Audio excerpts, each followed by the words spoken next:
Hey Guardians, in this week's show we have something a little different for you. We've been planning today's show for about a month now, and I believe we have a really great show lined up for you. This type of show format I've always wanted to try, especially during the early days of podcasting and Guardian Downcast. So if you could do me a favor, please give me some feedback, as this will help shape future episodes. All the contact information is in the show notes down below, so enjoy the show. You ever wonder what makes a great gamer? Great gaming is not only about cheering on our teammates, but also being there to pick us up when we're down. Guardian down! Have you ever played Destiny with a fellow Guardian and thought to yourself, I wonder what their life is like? Questions like these spark conversation, friendship, and community. We're a Destiny 2 podcast that focuses on three things: community, news around the gaming industry and Destiny 2, and thought-provoking topics in the game. We're Guardian Downcast. Your stories, your community, your destiny.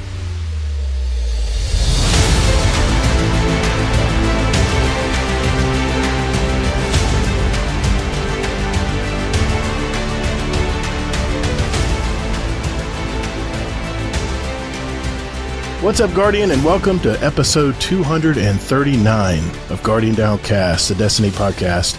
Hey, I'm your host, Todd the Gator, and I'm a Day One Guardian who loves gaming and the Destiny franchise. And if you're a longtime listener of the show, I mentioned at the beginning of the year that I was going to mix things up a bit and try some new things going into 2024. So with all that in mind, I'd like to welcome you to our very first Guardian Downcast Roundtable Edition episode. I know it's a lot to say. I'm still working on a title. Just bear with me on that part. So this is how things are going to work in the Roundtable. I've invited three esteemed guests of the show, in which each has brought to the table their own story or topic of discussion related to Destiny, gaming, or other areas of the hobby we all share. And after each member of the Roundtable has presented their topic and story, we'll all go around and share our thoughts and discuss it, and just see where it goes. It's kind of an open-ended show, the way it works here. Think of this special episode as our normal topic of the week from our regular shows, but on steroids. So my goal on this type of episode is to create some buzz in our community, especially in our show feedback channel of our Discord community. And if you're not in our Discord, what are you waiting for? It's discord.gg/Guardian Downcast. Let's go. Like I said, I want to get some buzz generated in our show feedback channel of our Discord community, where each week a lot of us chime in and give us their feedback of what they heard for the past week's show or past week's show. So I love seeing it. It's fairly cool. So here's what's on tap today. First, introductions will be in order, and we'll briefly catch up on our week in gaming. Second, I will then give a very quick Roundtable Edition report on what's going on in Destiny this week, and I think we're going to brush on some parts of the TWAB before we go tonight. Finally, we're going to put the pedal to the metal and begin our very first story and topic of the show, and our subsequent stories and topics will follow. Now, I know some of you out there might be saying, well, wait a minute, Gator. Where's the Guardian Downcast I'm used to hearing every week? Don't worry. Those shows aren't going anywhere. In fact, I have some fantastic guests lined up for the show coming up that I think you're going to like. I have nearly every episode from now until Final Shape fully booked, and I can't wait to hear from these featured guests. It's going to be a lot of fun. So I think we've covered everything here, guys. So let's roll.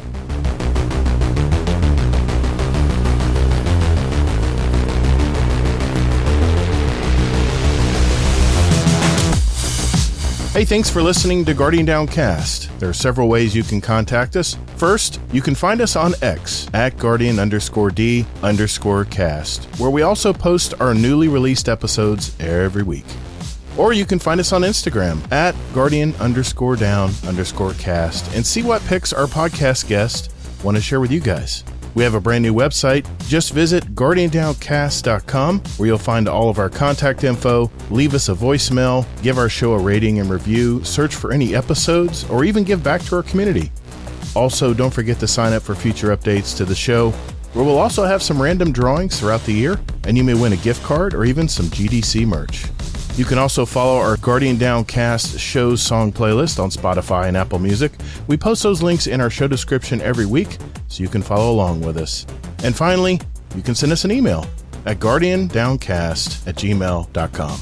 So check us out, and later, Guardian. Before we get started tonight, I feel I need to introduce these fine gentlemen that have joined me tonight. Our very first member of our roundtable has been an instrumental community member and has helped Sherpa many through raids, dungeons, and much more. He's one of the co-hosts of the new DPS podcast, Dudes Playing Stuff, and in addition has put together a Destiny Olympics event coming up in March, which he'll probably mention before we leave tonight. I've gamed with this man through several dungeons and raids, and he is outstanding, to say the least. He has a hat collection that would blow you away as well. He's the resident raccoon with the hat. Please welcome Mr. Trash Panda. How you doing tonight, sir? What's happening, everybody? Very good. Very nice. Well, our second member of the roundtable tonight has also been an important Sherpa in our Guardian Downcast community, and with his cool-mannered way of helping new Guardians through difficult activities in the Destiny 2 game, he's become a very valuable member to us. He's also one of our community moderators in our Guardian Downcast Discord, where he can help you traverse the enormous selection of channels, at least according to Rodimus anyway, and get you in our clans if you're interested. He's the man. Oh, did I mention he's a black belt in jiu-jitsu? Yeah. I can't wait to discuss his story tonight. It's my friend, Ronan Red Lion. How you doing tonight, sir? Doing good. Happy to be back. Yeah, man. It's good to hear you. Yeah, good deal. Well, our third and final member of our roundtable tonight has been a longtime member of our community who is also a quality assurance tester for companies. In other words, his job is to purposely break stuff. He's been podcasting longer than Guardian Downcast has even been around. He's one part of the Potato Thumbs podcast, where they talk Destiny, gaming, and even music. I love those episodes, by the way. He might not know this, but he was partly the reason I decided to podcast nearly 5 years ago now. He's always been a very modest person, but don't let this guy fool you. He's a very intelligent dude, and I can't wait to hear his input tonight. Please welcome my friend, Mr. Admiral Nips. How you doing tonight, sir? Doing great. Got the order right, too. Last and least. Perfect. Well, let's go right into it before we get into our topics tonight, guys. Let's talk about what, just catch up and see what we've been doing in gaming this week. Doesn't have to be Destiny related. I know people are taking breaks, but I'll start with you, Nips. What have you been doing this week in gaming or entertainment or anything you want to talk about, man? Yeah, it's been a weird week. I'm trying to work out a little crazy on me. Trying to finish up a couple of projects before I move over to help out another team with a more high priority emergency project. So got a little out of control there and had some late days. Had a day where a migraine popped up on me. So I didn't do a ton of gaming. I played private matches. We have our weekly private matches in PTP for PTP League. I played that Tuesday night. That was a lot of fun. 4 weeks in, we got our first win, but it's been nothing but fun every week, even getting stomped. I played a little bit of zombies, got some stuff done there, but mostly I've been doing a lot of reading this week because my sleep schedule's all messed up. So I plugged through books 3, 4, 5, and 6 of the Jack Reacher series this week because I'm trying to go through and reread them all because I think it was actually in GDC. We had a chat about those, and I was like, you know what? I should go back and reread them. I love rereading series that I like, and so this week has just basically been consuming all of the Pulp Fiction I could, and just lay down. On Wednesday night, I was like, I was not feeling well, so I slept during the day, and I was up way too late, and I finished 2 novels that night. I'm like, you know what? Wow. I'm hooked, so I'm on book 7 now.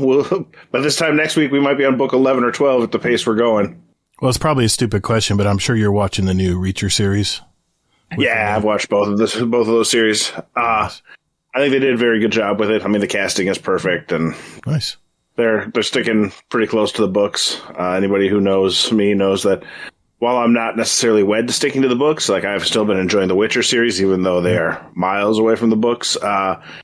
It's also nice sometimes when they follow pretty closely to the books, and so I've enjoyed the TV series as well. Alan Richter, isn't that his name? Yeah. He was on Jimmy Fallon this week. I watch all the late night shows. I love the late night shows. I watch all 3 of them. Actually, 4 of them. But he was saying that he actually wasn't guaranteed that part. He was not tall enough. Said he was 6'5", was actually the size of Reacher, and he was only 6'3", and he said he actually had to fight for that role. So it's pretty cool. In Hollywood, 6'3" might as well be 6'7". I tell you what, man, Jimmy looked like a dwarf up there. I mean, he was so small. I mean, he looked so tiny next to that guy, man. That guy looks like he could just break anything. But, yeah, pretty cool, man. I've yet to watch the new series. I've watched the old series, but I haven't watched the new stuff yet. So good deal. So a lot of reading, man. And not a ton of video games. Just yeah. I got my camo grind done in Zombies, so this week I sort of just took it easy and just messed around a bit. Went hunting for high level bosses and stuff like that, and said I'm not going to sweat it too much. We're just going to have a little bit of fun when we get on and play. My trigger finger has been very itchy wanting to play Zombies, but ever since I realized you can't jump in solo and just look around the world, you have to play with people. I'm like, I thought maybe I could manipulate the clock where only I would be in that server. I thought about trying to do that, but oh well. I mean, I play solo all the time. Yeah, there's other people on the map. Yeah. The only time I ever talk to them is when I do something dumb and I have to type into chat, "Come pick me up. I did something dumb. Help!" Please help me. and then somebody else coming after me. Right, exactly. No, but yeah, it's definitely, you don't have to interact with other people unless you really want to. Or if you're in a mood like I was a couple weeks ago, I just sniped out the tires of everybody's cars as they drove by me just to be annoying. So any car I saw driving, I'm just like, hey, I don't ruin that guy's day. He's probably working on something, and now he's got to get out and fix his tire and all that stuff. And that's just how, while he's doing that, I'm shooting the car more. It starts smoking and blows up, and they have to go get another car, and I blow that one up too before they get out of there. We had one guy come over and just try to mess with us while we were doing our stuff because he was so mad. I was like, yeah, I'm causing problems today. I apologize. I'm sure it was very frustrating for them, but whatever. Everyone has those days. Yeah, you do. You do. From what I heard, you had a great music episode this week. So those of you who haven't checked it out yet, it's Potato Thumbs Podcast, and it's in all the players out there. So check it out. Yeah, it's a large part of a lot of our childhood. We go over the really 1994 MTV Unplugged of Nirvana, live from New York. So hell yeah, it's a good one. Oh, I'm ready to listen to that one. Good deal. Well, I will go to Mr. Raccoon with their hat. Mr. Panda. I don't know what I'm saying. Pick a name, bro. It's okay. That's all right, man. Panda, what you up to, man? What have you been doing this week? Well, we started a new podcast with the boys in the Space Mafia. Yeah. So that's Tuesday nights we record. So we did that Tuesday, and then Thursday, as you know, is the night that Mullet and I do our community dungeon runs and whatever else. Which actually this week turned into a Ronald with a couple new members. So we did a double Ronald Sherpa. So I'm actually playing quite a bit of Destiny right now. You've been busy, man. I have. I figure right now off season's a great time for new players to get in and experience the game. So I kind of sit on the opposite fence of where Nico's been talking about. It's not a good time to get in. Yeah. To me, it's a great time to get in because the higher level players are bored and looking for something fun to do, which might include teaching new people. I can't believe someone actually listens to that episode. That Destiny Help Desk. Some of us pay attention. Pretty cool. Thank you for that. Yeah, thank you for that one listen. I got you. Thank you, sir. And then, so today was a bit of a marathon, unplanned marathon today. In case you haven't noticed, I'm now PV Panda. Oh, I can't wait, man. So I've actually been playing PvP for the first time in my Destiny career, like ever. I actually did comp placement and everything. Oh, look at you! What'd you hit? I placed in silver 2. Okay, and I actually moved up to silver 1 this week. So you're gold 3 next. I have no clue how comp works. It goes down. I started at gold 3 when I qualified. I played some comp this week too, and I'm at gold 2, almost gold 1. It's a slow process, man. I think Fluffy said it best. He goes, I don't even look at the rank. I just play the games. That's kind of where I'm at. Yeah. Just have fun and learn how to play the 3s. I'm sorry. That's what I say. No, you're good. That's what I was going to say. I prefer 3s. Yeah. It's over 6s.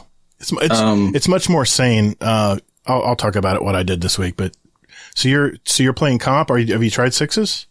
Yeah, I do play 6s, do the, your standard control stuff. And it's fun. I like the repeatability. It's got that old school Call of Duty domination feel to it, which is great. But there's just something about it's a little less controlled than you get with 3s. Mm-hmm. So 3s, you can kind of control things a little better, which I like. I actually have signed up in the solo queue for PvP, PTP Season 2 League. Oh. So if anybody needs a crappy raccoon to put in their backpack, holler at me. I'll take a ride with you. I think Nips, didn't you just post season 2 coming up? We did put up the stuff there. We haven't actually figured out the day of the weekend. We know that there could be some difficulty with there's some good schedules and stuff like that, but we wanted to give people, a voice and saying what they want. And also, since we did it Tuesdays this week, this season, we wanted to give it an opportunity. Maybe other people can get in on other days of the week if they want. But yeah, so we're putting together teams. Find a team of 3, sign up together, or throw yourself into the free agent pool and make a team on the run. And I don't know. You guys have always been good with that. Finding a team for someone.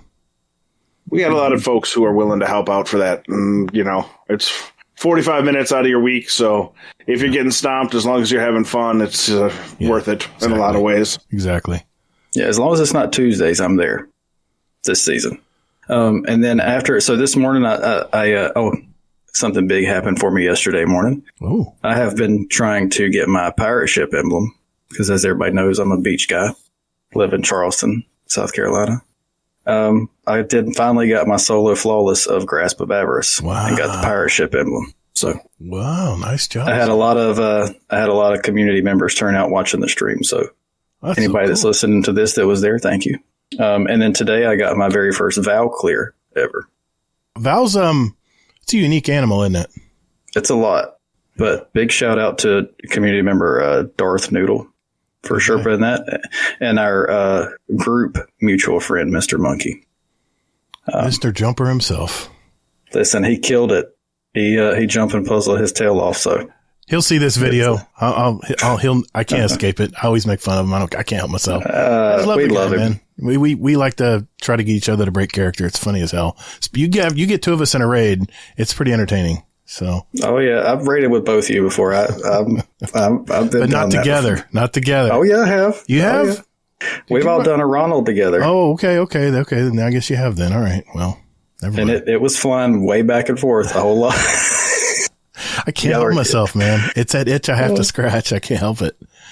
I understand. Outside of that, you've been busy. But I haven't been doing much else as far as other games. I did try the Skull and Bones beta, and I was very disappointed by it. Yeah, I heard your show. I listened to your show about the Skull and Bones this week. Good show. But outside of that, life's been busy, so I've been doing that, and and a lot of Destiny Sherpa stuff. So good deal, man. Well, Ronan, I know you've been working your butt off, man. How you been doing this week? You doing all right? Yeah, I've been doing good. Destiny, I'm in really the same boat as Panda, just kind of wrapping up loose ends. I'm 1 weekly challenge away from getting that bright dust pile, so I think I have to hunt down 1 more glass collector or play comp trials, one of those kind of things. So, it's toss up which one I'll end up accomplishing. But I've been doing a lot of just regular weekly raids. Several of us just finished out our Enlightened title in the Garden of Salvation last week. That's outstanding. That's not an easy one to get. Yeah, it took a lot of work. But, last night, like I said, I'm in the same boat as Panda. We Sherpa'd a couple of not first-timers, but rusty players through Vow, trying to get refamiliarized with that one. We're probably going to be going in there a little more often now, trying to get red border weapons and just get everybody set up. But this is my favorite part of the season, honestly, because I'm through all the story content. It's just a chance to help out the community, to get some people into activities they haven't tried before. Power levels are high. There's no better time to try something new. Whether it's a higher tier Lost Sector, Grandmaster, raids, dungeons, all that. It's just we got time to try it all. How many months now? Like four months almost till less than 4. I think it's 3 months and 3 weeks maybe or something. We're actually below the 4 month mark because we're the gestation period of a pig. 3 weeks, 3 months, 3 days. There it is. Man spoke. So what else you been doing, Ryan? Yeah. Well, outside of Destiny, this is kind of a cool time of year. Around here, they stock trout in all the local lakes. Oh. And it's just a winter fishing opportunity because once the weather gets warm, the trout all die out. And so they're dumping in, thousands of them. And they say, catch your limit every day if you can, take them home. So We talking rainbow? I've never brown trout. What are we talking about? Yeah, it's rainbow trout. Okay. And I've never actually fished for it before, so I'm learning, and just it's the friends you make along the way, because I haven't caught a single fish yet. Now, is it do you fly fish, or do you use a like spinning reel? What do you use to catch them? Yeah, I'm using a spinning reel right now, but I just got my first fly rod, so I'm going to be trying to learn that technique too. That's an acquired skill, from what I understand. I've yet to learn how to fly cast. It looks fun. I've been watching a lot of YouTube videos on it. YouTube University, man. You can't beat it. You cannot beat YouTube. Yep. Good deal. Anything else? No, that's really about it. Okay, good deal. Well, Panda, I'm so happy you're playing PvP, man, because I can't wait to do some games, man, because I played Trials today. Solo. It's been 6 months since I played Trials.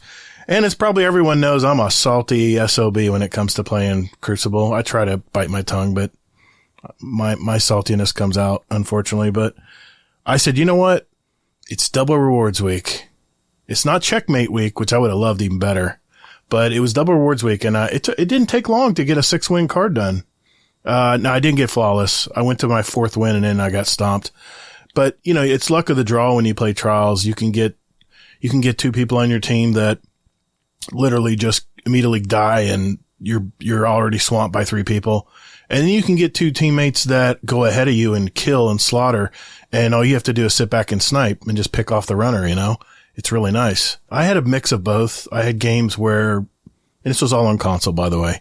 I had games where I was frustrated because I was shooting my Amit, my fully crafted and decked out Amit on a hunter running at me, and I could have sworn I put enough bullets in him, but they melee with that just shred of health left, and you're like, son of a bitch.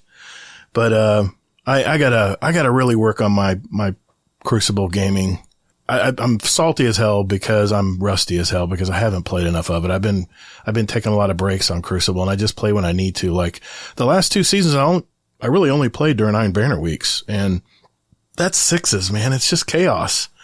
So I love 3s as well, Panda, because I don't know what it is about 3s, but you know where everyone is.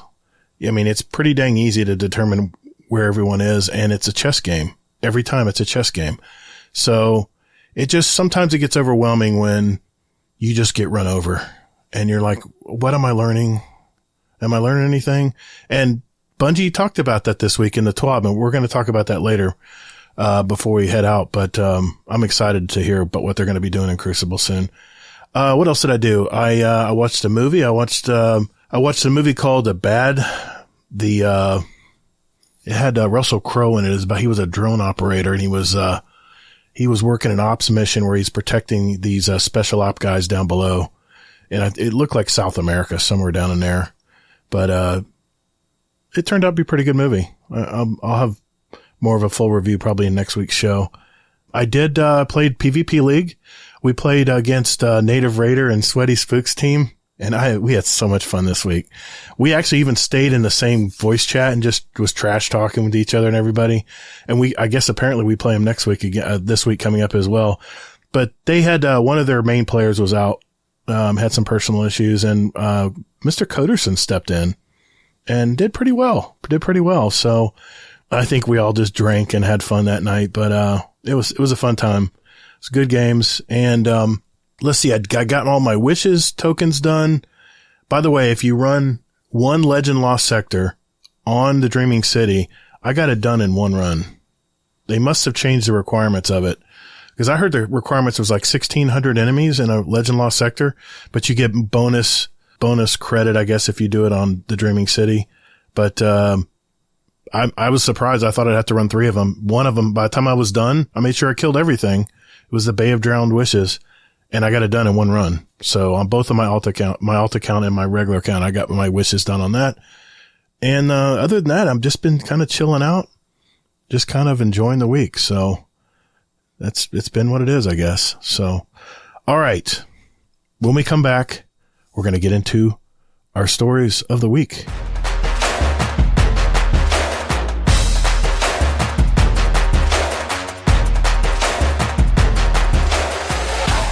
Hey y'all, this is Sin from the Guardian Hub Podcast, the best hub on the net, and you're listening to the Guardian Downcast, the best cast on the net. Yeah, I'll Venmo you that later.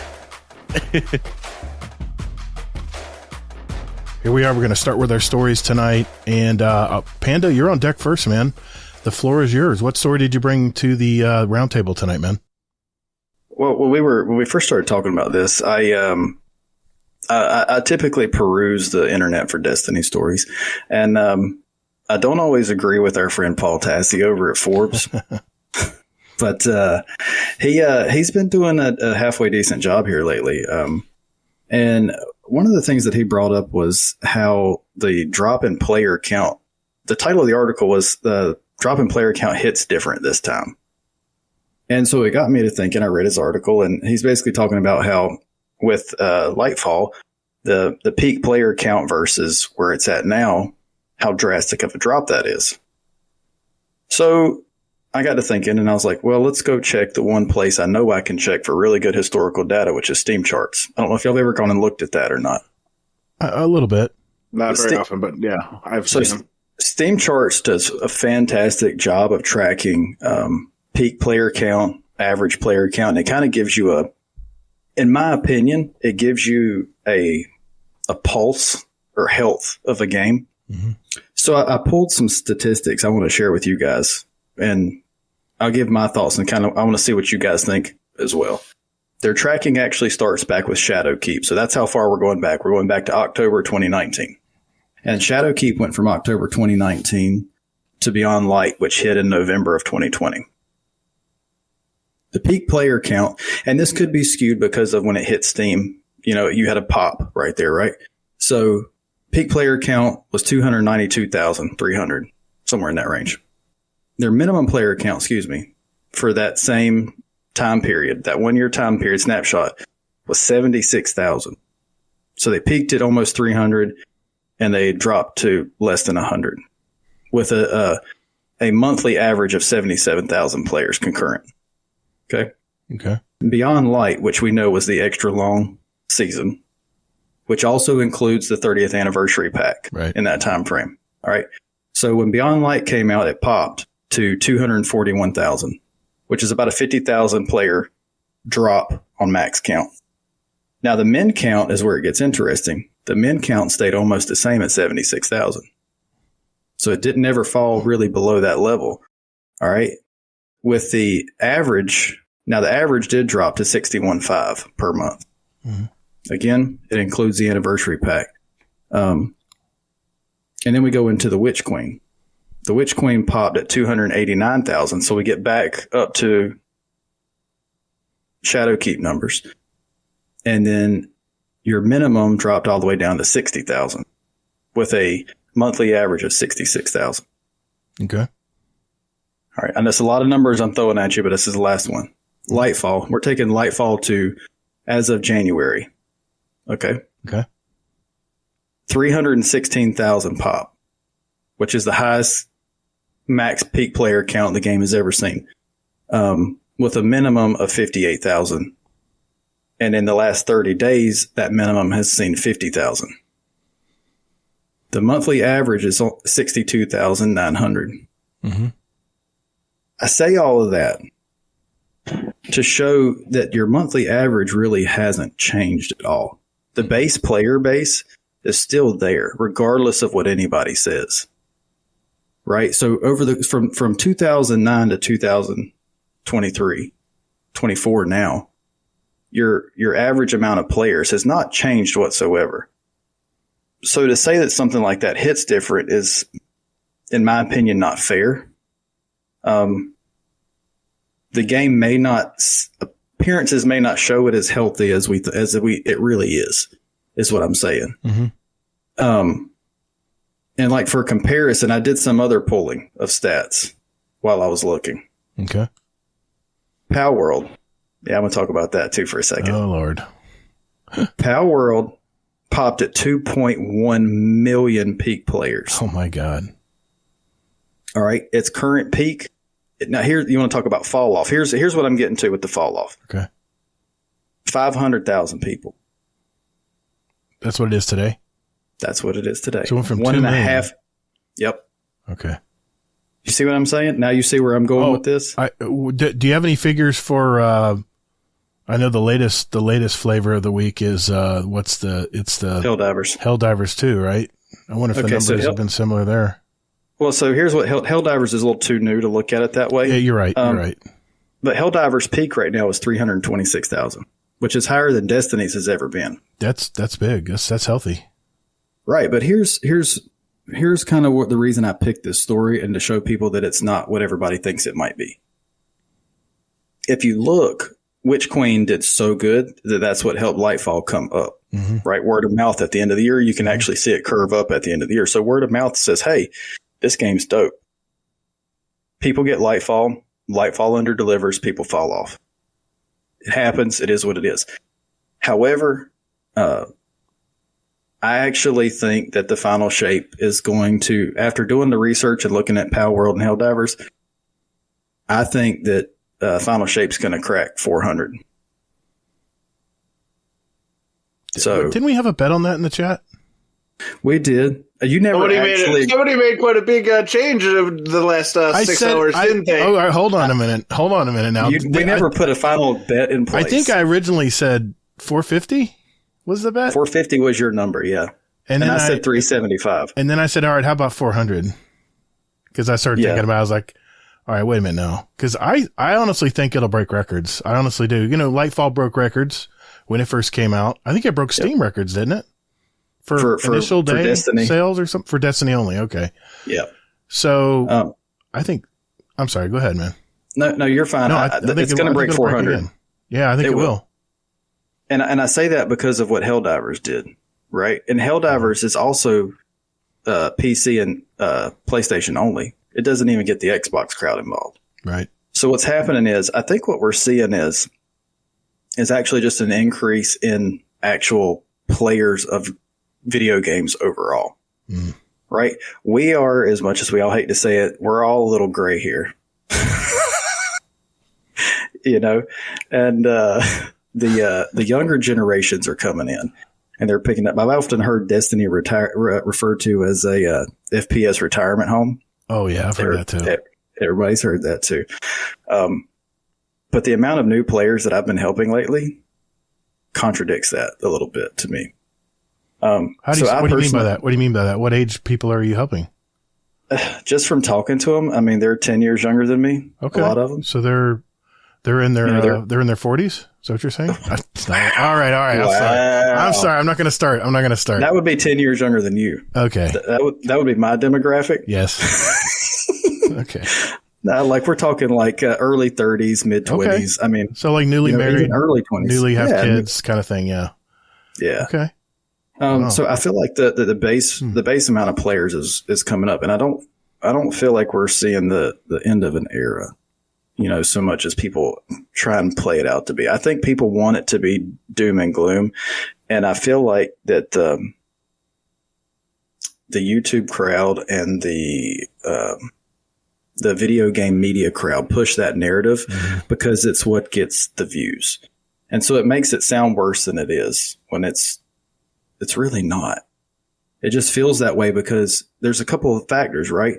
The player base is increasing, but we also have, this has been one of the best years, and I'm including now into last year, just this whole 12-month cycle for video games that I might have ever seen in my life. I mean, think about the heavy hitters that have come out this year. Even Nips, your attention's being pulled to something else. You're muted.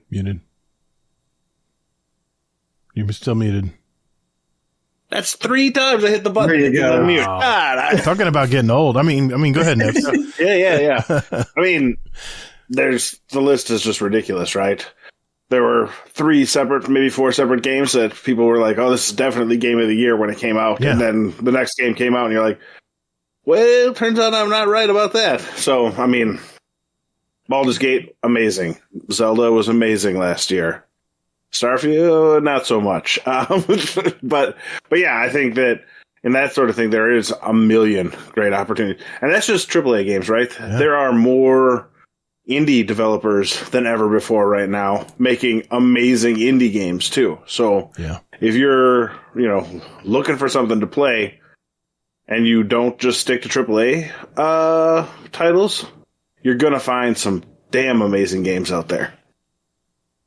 Yeah, I mean, Power World was an independent studio, right? And it came out of nowhere. Mm-hmm. I mean, now they had good billing, and in my opinion, they stole a concept a little bit. But I'm not. We're not going to get into that.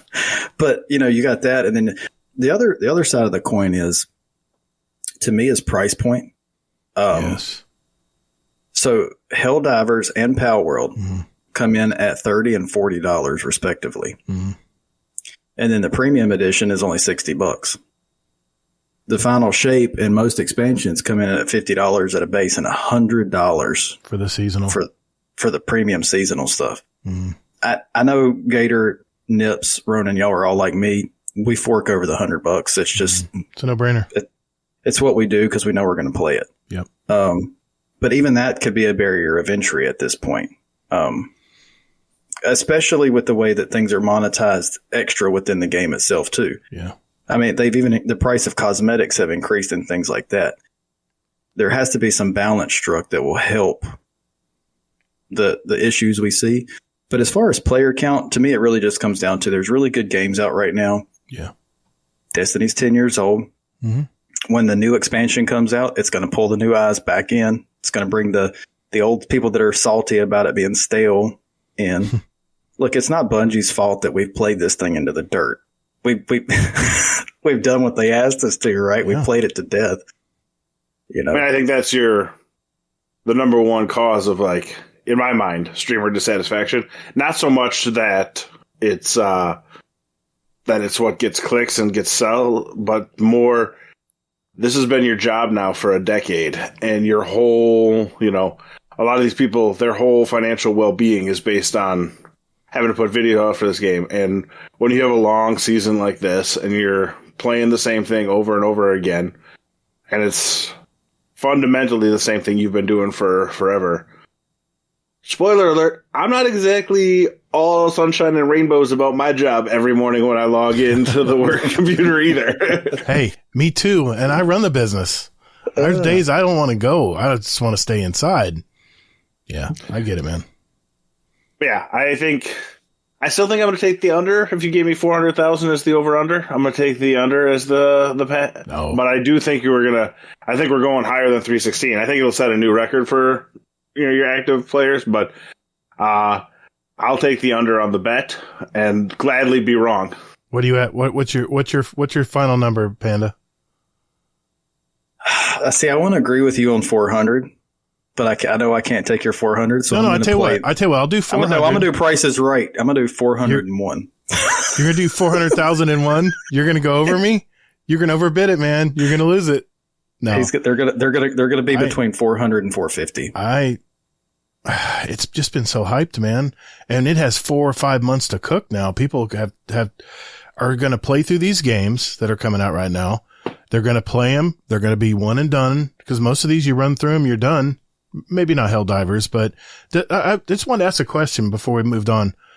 Helldivers and Power World, do they have seasonal models, or are they just, you play it, you buy it, you play it?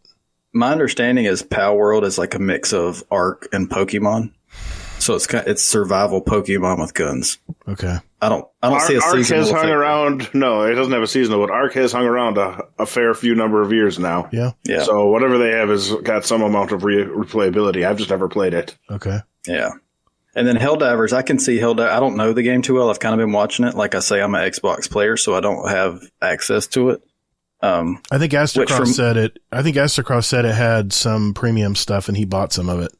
So there is some microtransactions apparently. Look, if they can really finally knock down this exclusivity wall, like it seems Xbox is trying to do, completely different topic, but the articles come out and Xbox is trying to knock down that wall. If they could do that, I would buy Helldivers in a heartbeat. All of my boys are playing it, but I can't because I'm not PC or PlayStation. Yeah. I mean, microtransactions is just how you have to do it, right? The only two things that have stayed the same in the last 15 years is the minimum wage and the cost of video games. Like, the fact that video games have been $60 for as long as I've been buying video games, it's just, there's no way that's a real thing. It's artificially deflated the cost of a base video game. But I don't mind paying for the microtransactions. Like if they put out a set of armor that's dope, I'll buy it up. Yeah. On the flip side, though, if you're going to release a game with no microtransactions and charge me $100, because I'm an older player now and like I have disposable income, I won't have a problem with that too if you put together a full game. But the problem right now is like, this is why I'm happy that they put the break into Destiny and just push it out a little bit more. If the final shape came out in a spot where it was half baked and like crappy, like I would be upset. Yes. If it comes out half baked and like needs to have a ton of patches in June, I think that might put me on the edge of like, okay, well, I don't need to go through the episodes, right? I finished my Light and Dark saga, I can go. Right. Now, if they nail it out of the ballpark and it's just as fun as it's always been for me, then absolutely count me in. But I think, yeah, on the grand scheme of things, I guess we're talking about player count was where we're at there. But yeah, it's player sentiment. I mean, it's player. People are going to come back for sure. Like people who have left, they're not leaving for good. They'll come back. You know, there's a streamer I watch. His name is Hutch. He was like an old Call of Duty streamer from way back when. One of the OG YouTube people. Mm-hmm. Very opinionated. Yeah. Every year, he comes back and plays the new season in Destiny and unlocks the stuff and plays it. You wouldn't know it if you go to his channel and stuff like that, but there's always 2 days a year. Like, he and his friends hop in, they play Destiny. So people who are invested and put this time in, they want to see how the story ends. Right. It's just been too hyped. Hey, Ronan, did you have something to say? Yeah, well, I was just going to say, you guys mentioned the microtransaction model, and that's something, in my opinion, that Destiny's always done right, is everything that's purchasable, outside of base game and expansions is cosmetic. None of it is gameplay enhancing. None of it is, some weapon that becomes the meta in Crucible or anything like that.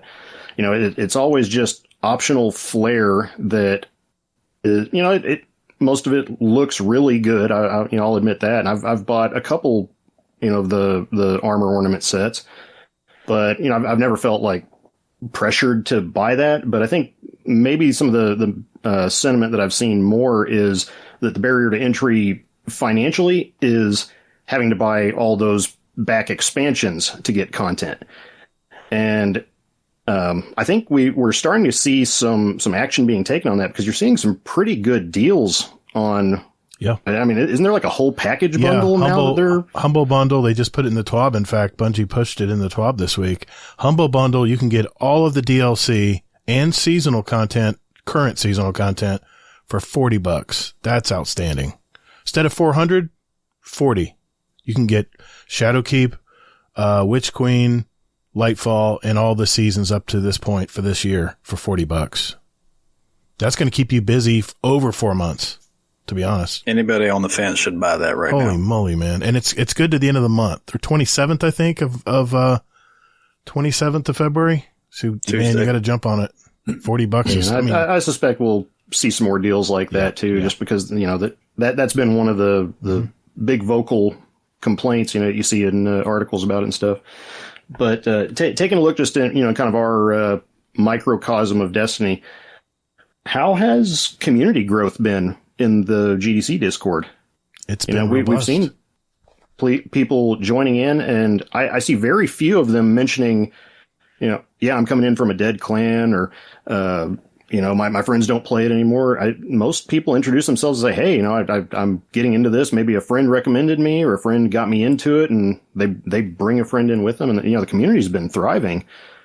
And if that's an indicator of how the game is going, then, I think that's a pretty positive sign. Yeah. Most of the people that have come in, when they introduce themselves in the introduction channel, they say, hey, I'm a longtime player. I've been playing since Destiny 1, took a break. I took 2.5, I took a year and a half off.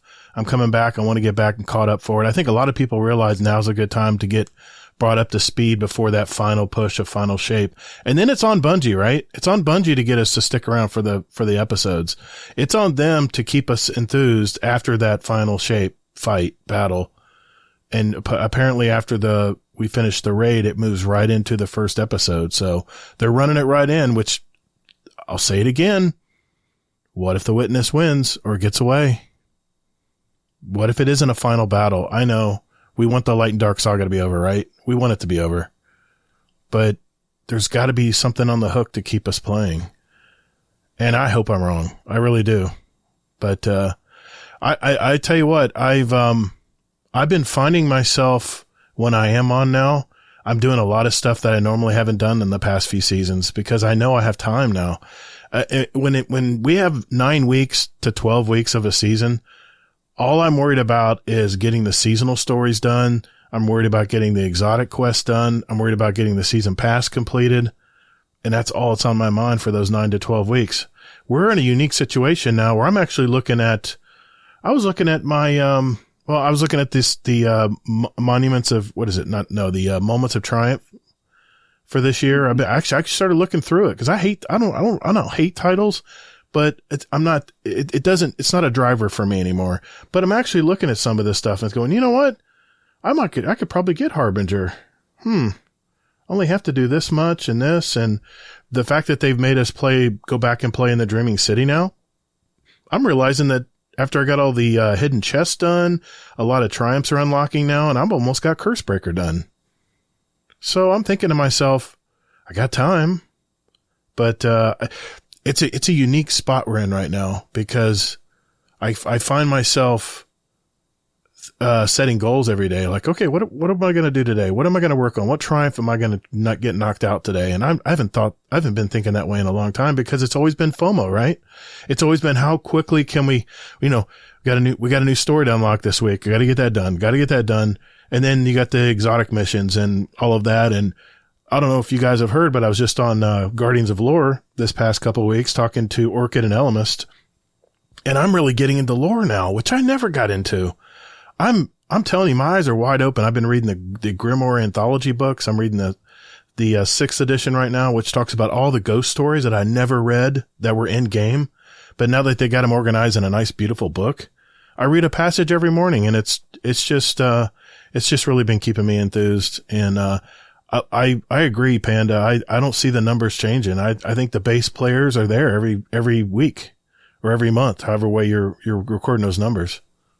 Yeah, it was the reason I picked that to want to talk about is because it's a general sentiment of I feel like what's being presented is not the actual. And what you said is exactly the reason why I'm not mad at a long season either. The seasonal model creates that the FOMO, the like, oh God, I'm behind. Like, for instance, as everybody knows, I was a Hunter exclusive up until January. Mm-hmm. I made a Titan in January, and I saw so many icons of things that I had to do. Did you get a little overloaded? Oh man, it's like go off. It went hardcore. And honestly, if I'm being transparent, I put my Titan down. Yeah, and all my Titan is now is a checkpoint holder. That's really what he's become. I mean, I'm a Hunter at heart, just like you're a Warlock. Now you play all three religiously, but you say you're a Warlock main. Well, I'm still a Hunter exclusive. I've just got a checkpoint tune now. You're the one that got my Hunter badass. I got a badass unkillable Hunter now, thanks to you. And that Ghost of the Deep dungeon. I won't take that build off now. But that's great. With that chest piece. I actually used that build to finish the final boss in Grasp for my solo flawless. So nice. Ronan? And I used the big boy bow. Yeah, oh. Ronan, do you have something to add? Yeah, I mean, just to toot the Sherpa horn a little bit, we've had a lot of players that step out and say, hey, I'd like to try my first raid. Well, something else we hear a lot is once they've done it, they say, this is a whole different side of the game that I didn't know existed. Yep. Getting into the cooperative multiplayer, the kind of higher tier content. And, when you're hearing that from people saying, wow, this is like, a whole new, side to Destiny that, I mean, they've been playing for how long, up to that point. Mm-hmm. And so there's content that's unexplored out there too. The game is so expansive that, and with the longer season, that gives you a chance to explore that. I wonder if because everybody knows Destiny's on a pause that they're coming back. They're saying, "Oh, there's nothing going on right now. Let's jump in and let's get caught up on our time now." I think that might be enticing to some people out there who have just been kind of outside looking in, they're playing their Call of Duty game or whatever. And they're like, you know what? I want to go back and play Destiny, but they're in the middle of some season of something. And my buddies say that, talking about what's going on and everything, I just don't have the time to get caught up on all that. But now maybe the fact that they know they have all the way until June, that it's more enticing now to jump in and not maybe as so, intimidating, I have a buddy I used to love playing Destiny with. He went back to Call of Duty because he just couldn't keep up. He says, dude, he'd take a couple weeks off to play Call of Duty, come back and go, I don't even know what's going on anymore. So maybe this is the time a lot of people are deciding to do that. And we're seeing it, like Ronan said, we're seeing that in our Discord communities. So I don't know. I think it was a good story. It was a good story. I think I was going to say the other thing that I gleaned out of those numbers are basically the Destiny players continue to get bigger and bigger, the number of people. And then the reason the minimum is where it is players roll out quicker after a new season comes out, but new people fill in those numbers down at the bottom. So you've got some amount of churn, right? Mm-hmm. You got X number of people, baseline, let's say 242K, because that was the one season, the lowest season max, right? Right. Those are people, you have those people hooked for life. Destiny can release a new release and they're going to buy it forever, right? Mm-hmm. And then it's just sort of, those other people are like, who else gets hooked? Who can come in, find a community?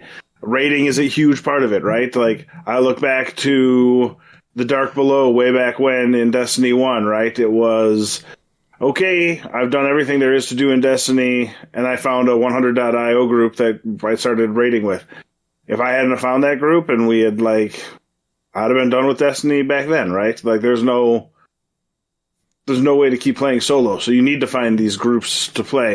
Yeah. But if you can get the hooks in them, even if they go off to play other stuff, they'll come back for the releases. So I would say, yeah, that's sort of why I think 316 is your bare minimum plus say, you add another 30, 40,000 people who picked it up in this season and are now hooked. So that's why I'm still saying less than 400K because I'm, doing my number that way. But I'm going to say you're going to take, your baseline from the last one. And if you're telling me we're adding 90,000 people to that, I'm going to be a little skeptical. But if you tell me we're adding 40,000, yeah, I believe that. I believe we're going to set a new record come June. Yeah, okay. Easy. And there's something else we're not thinking about here either. I mean, the big black eye on Bungie right now is the new player experience. It's horrible. That's and true. I even thought about doing a whole video YouTube series about doing just like a walkthrough. I replayed the new player experience with the Guardian ranks, and I actually thought it was fun but I played Destiny before, but I had to try to see it as a new player, and it's a mess. It's a mess. Oh, I just did. You just did it too, didn't you? Yeah, oh yeah. It's a mess, man. In January. It's a lot. It sucks, bro. It's a lot. It sucks. I mean, I saw a couple YouTubers, smaller YouTubers that said, "I'm going to try Destiny. Let's see how it goes," and they documented it in their video. And the guy's like, "Crow? Who the hell's Crow? Maya? What? What's this cutscene? I don't understand." Anyway, but they have something coming up in April called Into the Light, and I'm really curious. Mr. Monkey dissuaded me from making that video series because what if Into the Light is their way of prepping everyone for the final shape? I mean, they've indirectly kind of said that already, but maybe this Into the Light is maybe their revamped way of getting the new players up to speed quickly. I don't know. Until April, we won't know, but anyway. That's the big stumbling block as far as the churn, right? Nips, you have churn, but if you don't have anything pulling people back in to refill that churn, Bungie's going to have problems. Yeah, but we see that they do. There's our people. We see it in the Discord with people joining and saying, "Hey, I do feel like a lot of people I played this X number of years ago, and I figured I'd give it another shot," which is awesome, right? Like. You come back, you find your clan's dead, but then you find a new clan, and learn about playing multiplayer, or, first time reaching out, that kind of stuff. Right. So that kind of stuff is great. And the people who do the Sherpaing and the teaching and the breaking down of, hey, I see you're doing this. If you flip these couple of things around, you're going to have a lot more luck and you're going to feel better about what you're doing. Those kind of people are saints and they keep people hooked, which is what you want. But I think that, there's a limited amount of people out there, right? So there is. We're all hooked. Yeah. And you can take my money. Just keep printing releases and you're going to keep getting my money. But not everybody has... not everybody's a dinkwad like I am. What's really funny is I'll play any other game. I will not spend a dime on any microtransactions. But when it comes to Destiny, it's the only game I will, because I know I'm going to put the time in to play it.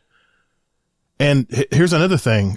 Before Panda has his closing thoughts on this, here's another thing too. There's too many live service games out here right now. I want to get into another live service game. I really want to get into zombies, but I'm looking at that season pass territorial thing, whatever the hell they put. I don't understand it, but anyway, I won't go down that road. But I'm thinking I'm going to have to spend 40, 50, 100, 300 hours in that game. That's going to take away from my Destiny time where I need to do this, and this I was planning on doing. So it is, I think the hardest thing right now for gaming, and I'm not trying not to get off topic here, I'm talking about the numbers, is people I think are dedicating themselves to one live service environment, hardcore, and dabbling with everything else. I think that seems to be, at least that's what I'm seeing. And that's my experience. I like to dabble. I like to jump into zombies and see what the new zombies is like. Cause I'm an old veteran of zombies. I want to see what they've changed with this new loadout thing they have. And this getting air lifted out and stuff sounds cool. But I'm still always thinking about what do I want to do this week in Destiny that I need to get done off my list. So I'll let Panda closing thoughts before we move on. Well, I was about to say, I agree with you, Gator, because it's Destiny is my live service game, and Zombies is my side piece, right? That's kind of how it works. So just like Monday night, I'll be setting Destiny down to go explode heads with Nips and Senior Fluffy. No, I'm not jealous at all. I got a ball that night, so whatever. But so that's kind of a thing that we've started doing about every week or every 2 weeks. Monday nights we jump in and we shoot zombies together. I like that. The potatoes and the panda. So I like it. I use the numbers as a basis of a conversation for us to have on general game health of the game environment within Destiny. And so one of the things, my closing thoughts on this long season is it removed all the FOMO. Like I'm done with everything. It has let me really dig in and become a better Sherpa all around. Ronan can probably speak to this too. But it has allowed me to become a better Sherpa. It's let me learn some things that I was not comfortable Sherpaing. Like right now, I can Sherpa the Last Wish, no problem. When the season started, couldn't do it. And do you remember back in the day when you had to make your own mini games? Yeah. Inside of the game? Yeah. Well, we've done that again, right? Mm-hmm. So in the Space Mafia, we have a dungeon run called the Hercules run. It's a lot of fun. You start with all white gear, and you can only upgrade your character with what drops in the dungeon. Oh, my God, dude. It's an amazing experience. You've never been more excited to get a purple in your life. Oh, my God. That is kind of fun. It's fantastic. But again, it comes back to community and not having to stress. Yeah. At all on getting things done because it's done, right? We've had plenty of time. It's completely done. Right. Now Bungie has brought some things in like the weekly wishes. They kind of hit, they kind of didn't in my book. There sounds like they're making them a little easier to get some things now. They adjusted things. I think they realized it was a little too harsh on some of it. It was a little too harsh. And for me, I don't need the wishes because, like, for us, we've done everything. We have most everything. Am I doing them? Kinda. Like, if they fit in with what I'm doing, sure. It's kind of like I treat bounties, right? We've talked about this before. I do bounties only if they fit what I'm actually doing, but I'm not going to go out of my way to do them. This is what hurts me in Crucible usually because I'll go use a hand cannon because it says I have to get 10 hand cannon kills. I'm like, I don't use hand cannons in Crucible. So yeah, Why am I trying tilting that. at Crucible? Because I'm trying to force a gun that I don't like using, and I'm dying a lot. what's going on? Good story, Panda. Good story, man. Yeah. Great story.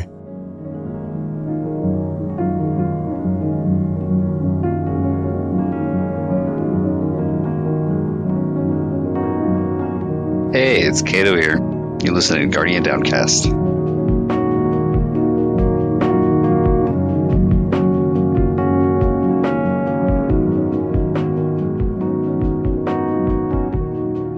Well, Ronan Red Lion, it's your turn. You're up, sir. What is your story you're bringing to the roundtable this week? The floor is yours, sir.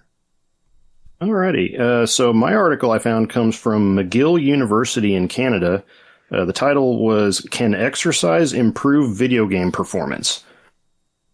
I picked this one because I'm a gamer and a martial artist, and so I sort of live in two worlds at the same time. And the balancing act between those is tricky because they seem like complete opposite interests, having done, martial arts for a long time, a little bit of competitive MMA, back when I was training up for that, in that setting, you can't help but think about things like your nutrition, cardio and strength training, your weight management, that kind of stuff. Gaming feels kind of like the opposite side of the coin, where you have long periods of sitting, no real focus on what you're eating. Most of the products that they say are supplements for gamers are, mostly just high caffeine kind of stuff. You always see that little, recommendation, like whenever you buy a new system or something like that, says, we recommend every hour of gameplay, you stand up and take a break, stretch out, that kind of thing. And, those, a lot of people probably don't do that because it feels like it would break up the flow of the game. But something that has happened just in the last few years is the emergence of esports as just a huge, business. I mean, it's popular worldwide. They have big events, like in stadium crowds, prizes that are on par with, big, traditional athletic events. Mm-hmm. And so when you have something like that, there's going to be more attention paid to it that drives more research into things like performance, competitor health. And so the study that this article was, kind of a summary for, it was done back in 2020. But it's actually the first one that suggests there's a positive link between physical activity, exercise, and your performance in video games. What they did, I've just got a couple notes on how the study worked. Mm-hmm. They compared two conditions. They had their participants do either 15 minutes of, it's called HIIT training, high intensity interval training, mm-hmm. where it kind of, throws different levels of, intensity at you, or the other group would rest for that 15 minutes. Then they would spend 20 minutes reading a book to kind of refocus, and then they played a customized League of Legends task. What they talked about on that game is that it allows for real customized missions or setups, and so they tailored this so that it controlled all the right variables to get what they wanted out of the study. But what the results showed was that the group that exercised just a half hour prior to playing had higher performance and lower accuracy errors, in pretty noticeable numbers, compared to the group that rested. And one of the cool kickers to that was that this performance bump was regardless of the overall fitness level of the participants. Oh. So it wasn't just, beneficial to, say, the ones that are more athletic or the ones that are more sedentary. It was across the board. And it didn't have anything to do with their attitudes toward physical activity either. They surveyed the participants to see, how do you feel about working out? Do you feel like it's an important part of your life? That kind of thing. So the results are interesting on their own. But what struck me about this study, it's a little bit older, being in 2020, but it has opened a lot of doors into other research being put into, esports performance players. You think about it, and Panda kind of alluded to it earlier. We're really the first generation where video games have been mainstream entertainment in our life. And now esports, it's expanding and people are starting to take it seriously. I mean, how many of us would have thought, just playing games growing up, that it was going to become something you'd see in stadiums with, people getting borderline celebrity status for their performance? Not me. And so whenever you have something like that, you also have people that start to care about how do you train your players more effectively. If you're a team manager, how do you prolong their career? How do you avoid burnout, injuries? That article I found, I looked into a couple more like journal studies, and they're starting to look at how esports can be used to, encourage physical activity levels, almost, I don't want to say like an advertising platform, but as a way to relate to people that are paying attention to it. And, you're starting to see things like, VR, for example, or augmented reality games becoming a thing. You see a lot of those that involve a lot of physical movement. And so it's neat in the way that people are starting to pay attention to it scientifically. And, part of that may be that, I say we're the first generation that grew up with video games. We're now the current generation that's in the workforce, in, these, graduate studies and stuff like that are, we're going to pay attention to the things that we are more interested in. And so if you have people that grew up with video games, they're going to see video games as a thing worth looking into for scientific research and all that. So, just with this study being a simple, short amount of physical activity before jumping into the game, improving your performance for, say roughly about the same amount of time. I think the study test period was like 20 minutes in their custom task. It's, we're starting to see like PvP leagues coming up, and, a lot of the players in the community are getting involved in some of these things. So I'm curious what y'all's thoughts are on hearing that exercise can improve your performance in video games. I can just speak for myself and like coming from the Dad Tales thing. The Dad Tales was where we started our weight loss challenges back in the day, and then we sort of took up that mantle when they broke down. You can tell night and day just how much better your gaming sessions go when you're putting effort in. Like this, when you posted that, I was like, nothing has hit me more, square on. Like absolutely 100% true. The study's great to have to say, hey, look at this study, but like empirical evidence also proves that, I can barely walk up and down the stairs because of a squat session, but damn if I'm not like having a fantastic time gaming. And you just feel better. I feel like for me, at least, it's if I work out and then I have a gaming session, my gaming session is more productive. I have more fun. I quit at a better time for me mentally. Like I don't stay up too late. I don't, because my body's tired and stuff like that. I don't hang on too long. I don't get tilted.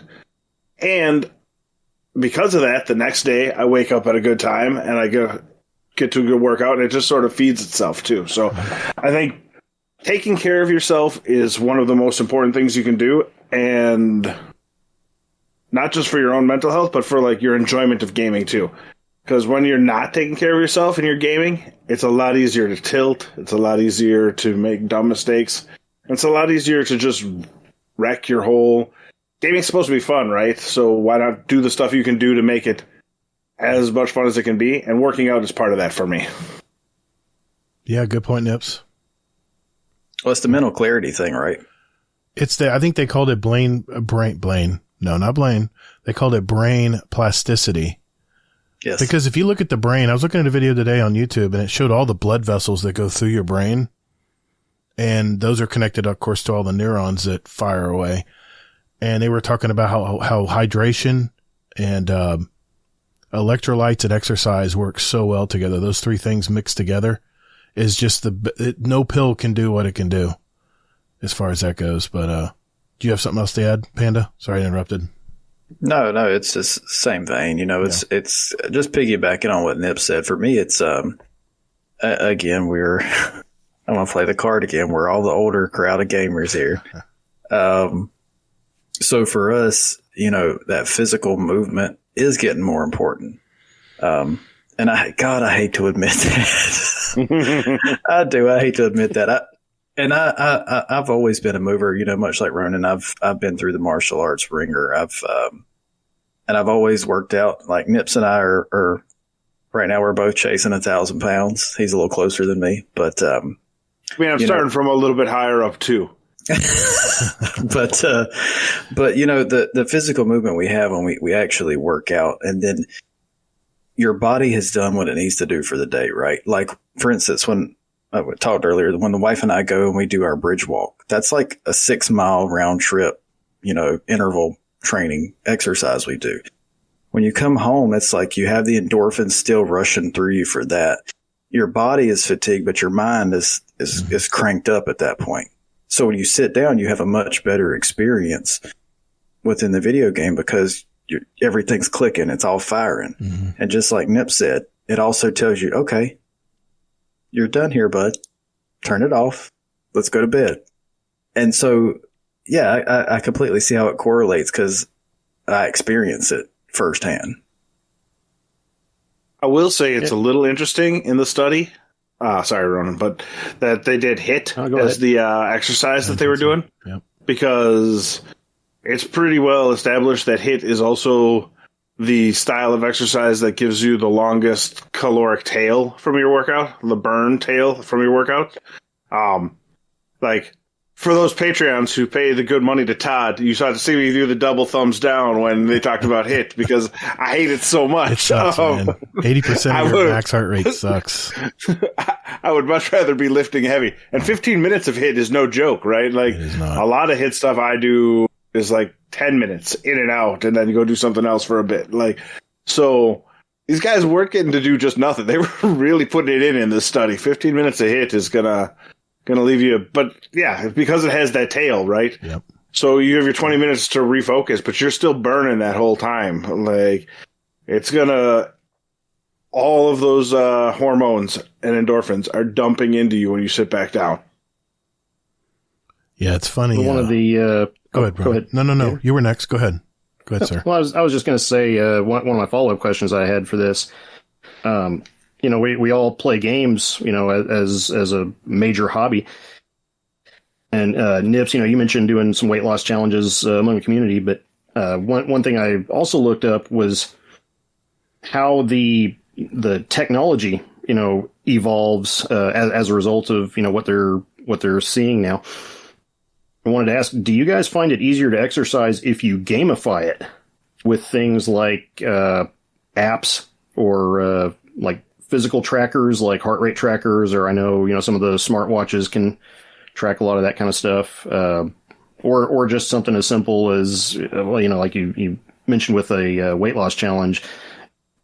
I know there are like some accountability groups, where you get in and it like reports what, how you worked out, among your group of other people that are trying to stay active with you. Like, does the gamifying help make it more of a thing you enjoy or something that you can relate to better than just, oh, I need to go to the gym and do something today?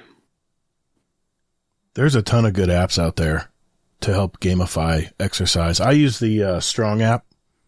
I actually pay for the annual use of it because it gives you a lot more stats and stuff. What basically the Strong app does is it gives you a way to track. Well, when I go to the gym, I do 3 sets, and I try to do 3 sets of 15 if I can. I'm the old school weightlifter. I want to make sure I lift to exhaustion. I don't do this go through the movement crap and just get the tendons going or whatever. I do that to warm up, but then I get into it. I'm only there for an hour in that gym. And when I get into that gym, it's all about getting those numbers. And the Strong app that I use will actually give you awards. It'll give you personal best.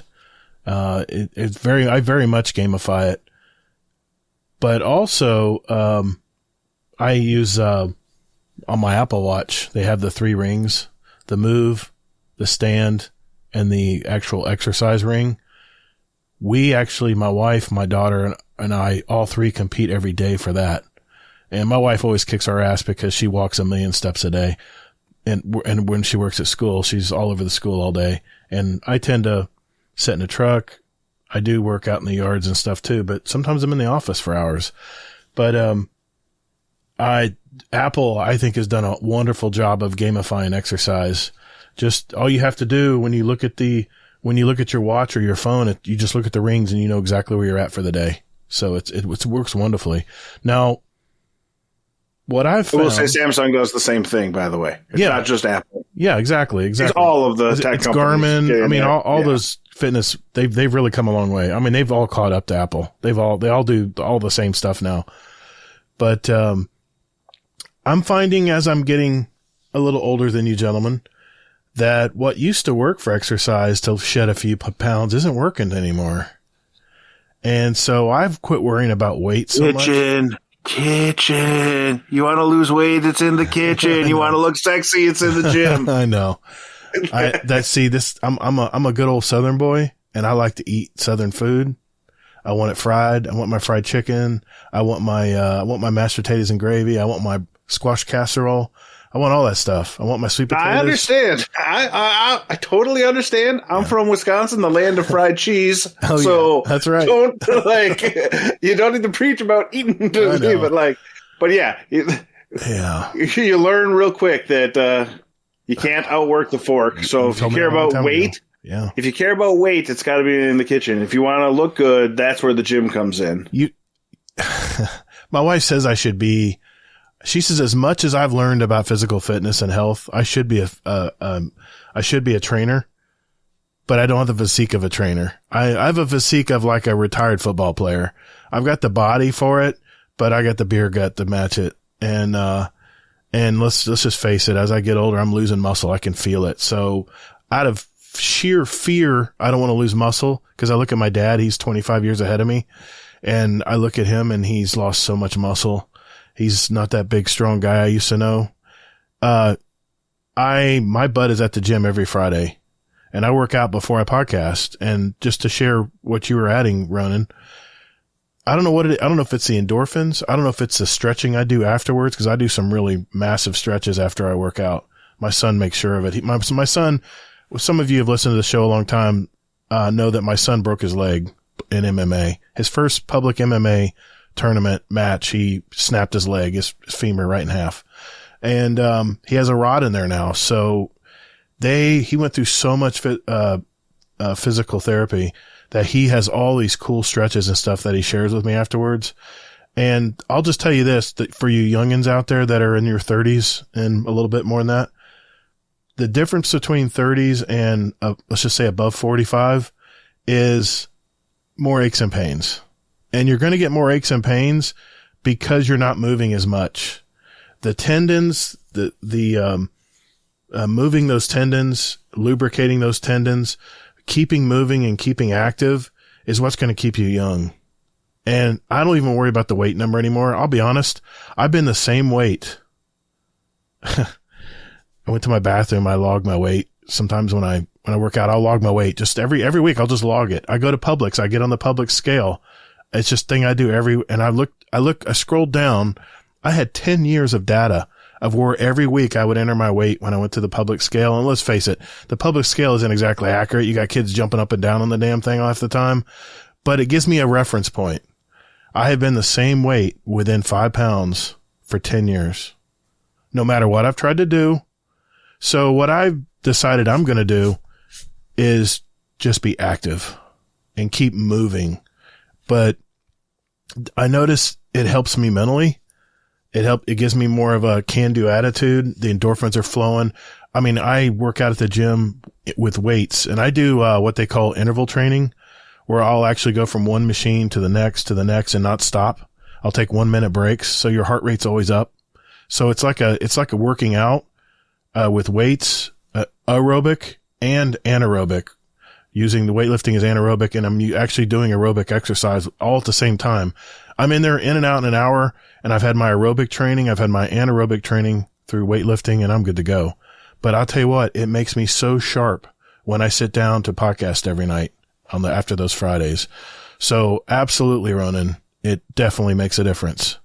So I will give a cheap pop to the first real thing that I saw doing gamifying. It's called Nerd Fitness. And what they had there was an actual leveling up program. Like, you do this, you get XP, and then you'll get to a new level and stuff like that. So this is probably like 7 or 8 years ago I joined. I didn't keep up with it because I found it didn't work for me, but it was a really cool idea and it got me thinking about it. But basically, they fully leaned into we like to play video games and we like to, we want to be active. And the thing I love about them is they're also willing to take in information and like change stuff. So like diet wise, the guy who had started it was like a huge keto fan at first. And he's like, you know what I realized? Keto is not necessarily the way to go. Tracking calories is more important for what you're trying to do, calories in, calories out type thing, eating good food, eating natural. But like they gamified it to a way that made me like kind of think about it. But in the end, really, I think my thought is whatever gets you to go back the next day and work out the next day is the best sort of exercise you can do for yourself. And it has tons of benefits. Gaming, yeah, absolutely. Life, like health. I don't get sick when I'm working out. I eat better when I'm working out. We were just talking about how you got to be in the kitchen if you want to lose the weight. Well, I just put in, X amount of time working out. I'm not going to blow it by going and eating a pizza afterwards. Yeah, maybe if I'm like wanting to be trying to lie to myself, I'll be like, well, I just worked out. I earned it. No, that's not how that works. Yeah, no. The things we say what to happens, ourselves, right? Yeah. But what really happens is when I'm working out every day, my meals are exactly the same. I know how many calories I'm getting in from beginning to end of the day, and I don't even have to worry about it. For someone like you, Gator, who has weighed the same between, for 10 years within 5 pounds of each other, the daily or the weekly progress pics would be a huge thing for you. Okay. Like, your weight's not going to change a whole lot. Yeah. But you take a look at a picture from 2 months ago and you've been really hitting it hard. You've been doing good in the kitchen. You've been doing good in the gym. All of a sudden, your gut's a little bit smaller. Your chest sticks out a little bit more and that kind of stuff. Like, progress pics, I feel like, are a huge thing because I've ridden the roller coaster for weight, right? I've been as high as nearly 400 pounds. I've been as low as 200 in my adult life, right? Really? So somewhere That's a big like 360 to 230, somewhere in that range at any one time. So, but there are times where you're doing everything right and the scale doesn't move. You're like, what the hell am I doing? But then you look at the pictures and you see yourself there and you're like, okay, the weight didn't move. Right. But I can see how my body changed. And that's all part of the mental part of it, too. Like, video games are great because they're a release for me, but it's also a way to escape reality. So when I'm not working out, video games becomes my escape, and it feeds into bad habits. But when I'm working out and putting in that work and putting in that effort, video games feels like a reward. Like, hey, I did what I want. I'm going to go have fun and then get off when I want to. And it just, I think all of it plays around that taking care of yourself and an object in motion, that just general, thought processes. Momentum is huge. And Panda asked a question on PTP, one last little thing before I give up the floor, about what do you do when your motivation goes? And the answer there is, you hope that you had built up enough discipline. Like, motivation comes and goes at all times. Discipline is what matters. And for me, it's, you just got to get in and go. And then once you're done with that, the rest of the day, you're free rolling. So that's what I tell myself is, do I want to play video games for 6 hours today? Great. Okay. Well, then wake your ass up at 5 a.m. and get to the gym so that you earned your video game time that you want. Right. Do you want to, go out to dinner? Cool. Get that workout in. Like, all that stuff. The workout is, if you force yourself to get into the workout plan, then everything else sort of just falls into place around it because you feel more confident and you I mean, honestly, it's the hormones and the endorphins that just sort of drive you, right? You get addicted to that as opposed to addicted to fried food or booze or whatever other thing that you let creep into your life too much. Booze is okay. Don't get me wrong. Again, Wisconsin, beer and cheese. But, you know, you have to, all things in moderation, right? And if you're going to be addicted to something, you might as well be addicted to going to the gym. That's right. You know, one thing, one statistic, Ronan, when I was reading your story, the coach or the agent, I guess, for this team and, the Cowboys owner, Jerry Jones, actually invested in an esports team. They have their own training facility right next to in Texas, somewhere near the, stadium. And they said in 10 years, due to physical training, that players up to 40 years old may still be an esports player versus 24 right now. They say the average age of, until the age at which most, men and women retire from esports is 24 years old. That is so young. And I always wonder, 24, that's a pivotal year too. That's when you're getting married or looking to get married or looking to start a family. So I wonder if that ties into it too. But he says that 40-year-olds may still be in esports with the physical training activity that they're working on right now with the research. Yeah, that point really stuck out to me too. And I think the general thought is your reaction times start to drop at that age. So that's why you end up having people time out. And you don't reach your physical prime until you're like 27, 28. But I think your Twitch reflexes start dropping before that, right? That's why I fight it every day. That's why you can play against a Dex out there in PvP League and you just see him tweaking all over the place and you're like, what the hell is going on? And then you realize he's 21 years old and still just a freak of nature. You know what it is? I think? I don't think it's so much, I mean, as far as coming to and aiming a gun, I think you could really be good at that for a long time. It's the thought process and quickly doing it. Like Dex will jump over you. He'll already be thinking about turning around, whipping his shotgun out. And I'm thinking, let me try to get a bead on him. And he's already killed me. That's where the difference is how quickly they can think of things in order versus someone who's older like me. I think that's and that's why I keep my damn distance, because I ain't going to get hit by a shotgun. But, anyway, that's another matter. Mr. Pulse Rifle. You can call me Mr. Dad Rifle. You're going to fall dead when you're in my lane. But, I understand. I'm a bow main because of my reflexes, so it's okay. All right. I love sniping still too, but it's not always on point. It takes a lot of work. It's a lot of muscle memory. But go ahead, Panda. You were going to say something. But to your original question, Ronan, on the gamifying side of things, do I gamify working out personally? No. I actually keep those things separate. I keep video games as a very isolated point in my life. Because it's kind of piggybacking on what Nip said. I have a few thoughts running through my head right now. Number one, piggybacking on what Nips was saying, Gator, about pictures. Mm-hmm. I would also say measurements. I was going to mention that. I don't like skin calipers, but a tape measure around your waist at a certain point, that's a good idea. Yep. So that's what we do. So many of you may remember and know that my wife was a physique competitor in bodybuilding. Really? At one time. I didn't know that. Yes. Pictures and so happen. I've got them. Sorry. I can show you. No, I'm being weird. Go ahead. But she's got them. But and she won. She won everything. She won the whole show. But it was awesome. It was all based on measurements. So I would recommend measurements. Okay. But as far as your question of gamifying working out, no, I keep gaming very specific and isolated in my life because gaming is treated as reward might be too strong of a word, too isolating of a word, but it's a pleasure center for me. Dopamine. Yes, it's very dopamine. It's type 1 fun for me. Okay. Working out is very much for me type 2 fun. And for those of you that don't know, type 2 fun is delayed reaction enjoyment. So you do something really hard in the moment, it really sucks. And then you think back fondly on it, whether that be in an hour, a day, a month, a year. That's type 2 fun. Gotcha.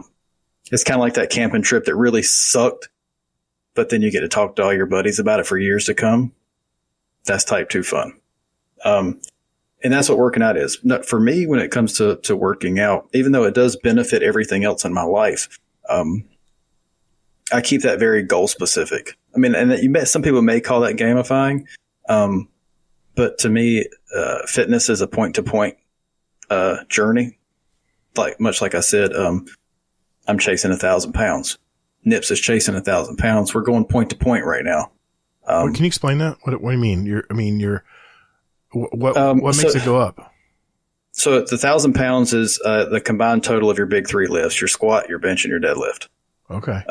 So you want to get a grand total, if you add all those together, of 1,000 pounds. Wow. Okay. So it's moving a fair amount of weight around. That's a lot of weight, man. It is. And for somebody like me who's a really small guy, like I'm sub 160 in body weight.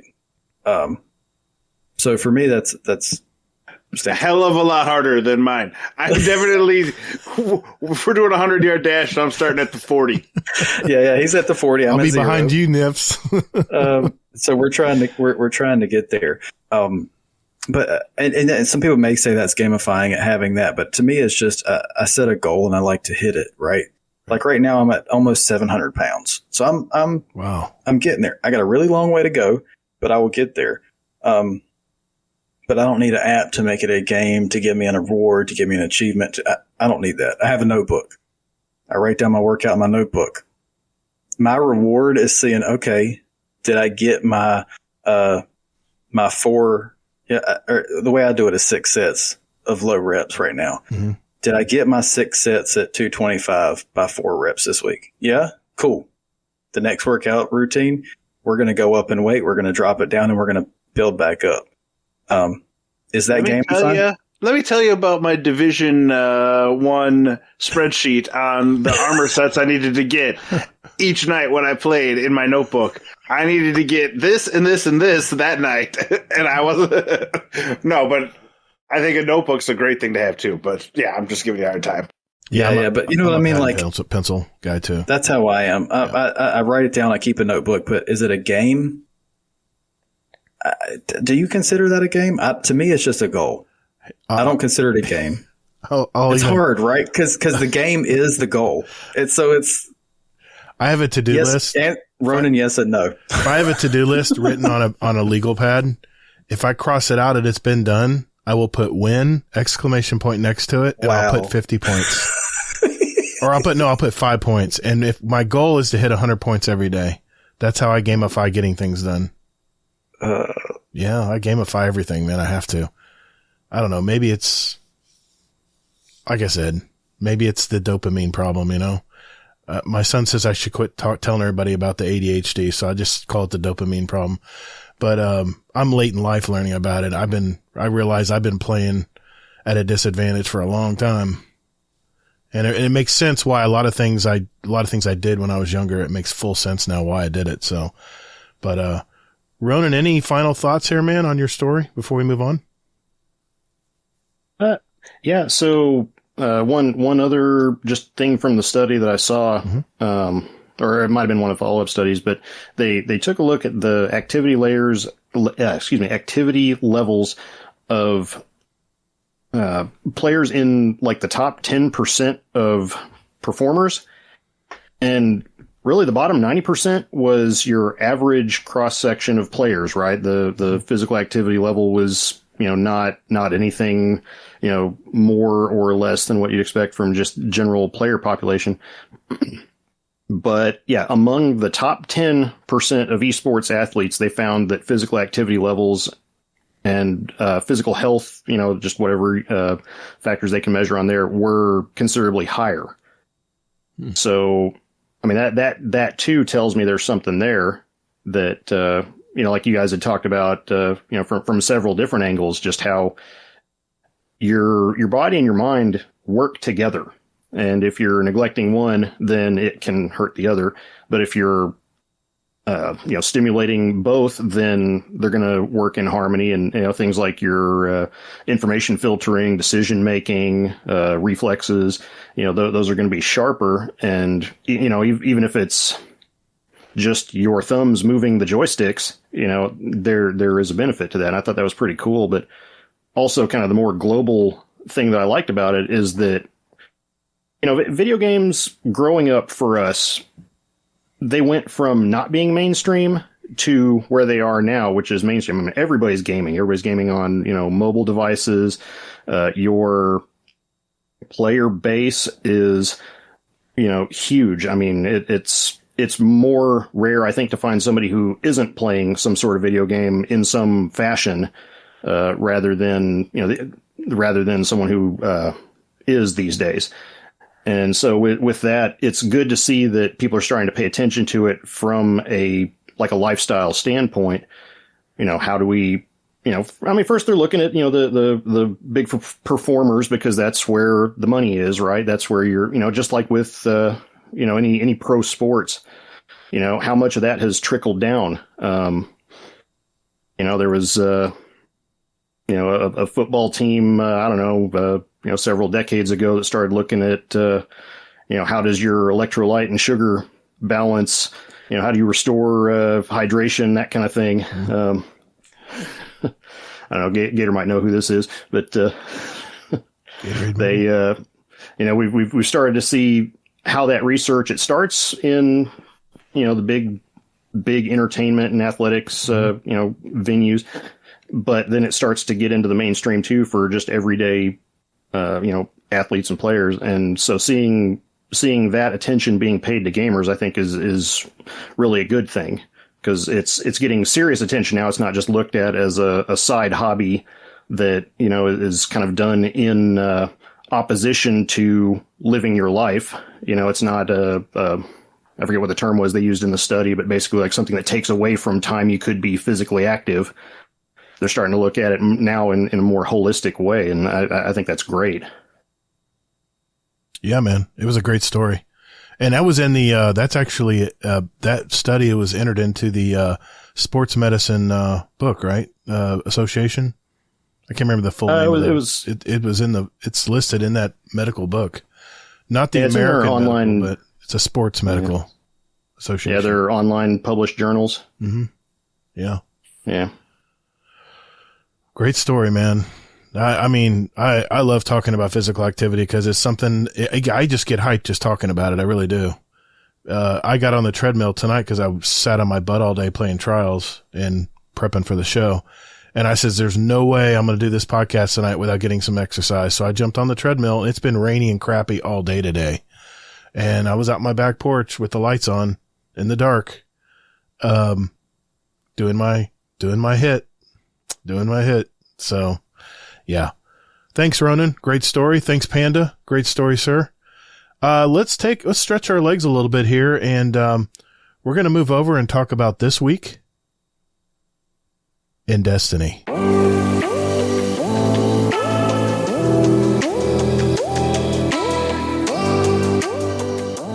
Hey, just a quick reminder that we have several Destiny 2 clans, and we invite all of you to be a part of it. If you're looking for a home to share your Destiny experiences, now would be a great time to jump in and get to know some of these great gamers. We're here for the community and friends you make along the way, and no hardcore restrictions. And enjoy what time you have for Destiny is all we ask. So if you're looking for a clan out there, join our Discord. That's discord.gg/GuardianDownCast, and just reach out to a mod and we'll open the door for you. So join us. And later, Guardian. Hey, Guardians. In this week in Destiny, man, there were a lot of changes in the TWAB this week. And of course, on my very first Roundtable episode, we spend so much time on stories that I really have to be careful not to dwell too long on the TWAB. So I'm just going to give you a really quick rundown, very generalized rundown today of the TWAB. Overall, Strand Hunters, you're getting the Nerf hammer. Sorry. Your Threaded Spectre, your Hunter's Decoy, you're going to have more uptime on that, so you won't be able to spam it as much. Threadling cooldown and how easily they are destroyed are changing. They're going to be easier to destroy in the Crucible when they come at you, and the cooldown is going to be longer as well. This Threaded Spectre Decoy has really been overpowered in PvP, especially in Trials, which I found out this weekend. I had a Hunter double decoil on me. I was trying to chase him. So, yeah, it's a problem. It's a problem. They, are also nerfing like I mentioned, they're nerfing the Threadling's cooldown, The next thing is Chris Proctor comes in and talks about some sandbox updates, and I'm really going to breeze through this really quickly. We talked about the threadlings. The Arcane Needle is going to get a buff from the, if you notice, the Arcane Needle is from the Warlock class, and I admit it's not very strong. So they're doing a lot of things to increase the speed of it, the distance fall off, and the aim assist angle, which means it's going to curve a lot easier to hit the target you're trying to hit. Some Restoration and Radiant updates. Restoration and Radiant, they fixed an issue where the maximum duration of Restoration and Radiant buffs was being incorrectly stored, resulting in their buff timers resetting to their initial duration instead of their maximum when the buff was reapplied. So they've had similar issues with this, with shorter restoration sources like Sunspots with the Sol Invictus aspect as well.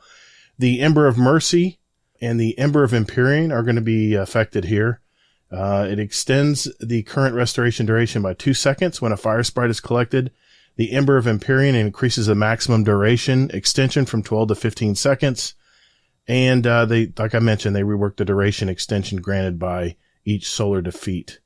Solar ability did get a little bit of buffs, mainly for the Sunbreaker Titans. The Consecration perk increased the travel distance of the initial ground follow, increased the height of the slam, it increased the travel distance of the slam, and increased the travel speed of the slam. So, especially if you have those Pyrogale gauntlets, which I do, you're going to see definitely some better kill percentages and better effectiveness when you use that.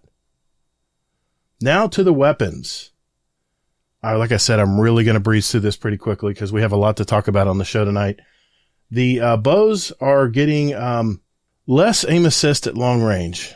I think you can agree bows have some really crazy range and are very accurate at range. So they're adjusting that a little bit. They're reducing the maximum auto aim cone by 5%, and they reduce the auto aim fall off distance start and end by 15%. So, you're not going to be able to use it like a sniper rifle. You're going to have a little bit of variance as far as how far you can use it now in its accuracy. Lightweight scout rifles. They're increasing the base damage by 5%. Sniper rifles, and this really hurt me to hear, they reduced the auto-aim cone size by 10%, so you're going to have to really be comfortable using whatever sniper rifle you're using in the game, especially in PvP and Crucible, so get practicing. The rocket launcher meta has become kind of more than they'd like to see. The adaptive and aggressive subfamilies are kind of outperforming the others, so what that means is precision rocket launchers and high-impact rocket launchers, their reserve ammo is going to be increased by 2, now deals more detonation damage and less impact for roughly the same total damage. This should make them more effective versus groups, especially that splash damage. If you just nearly miss a target.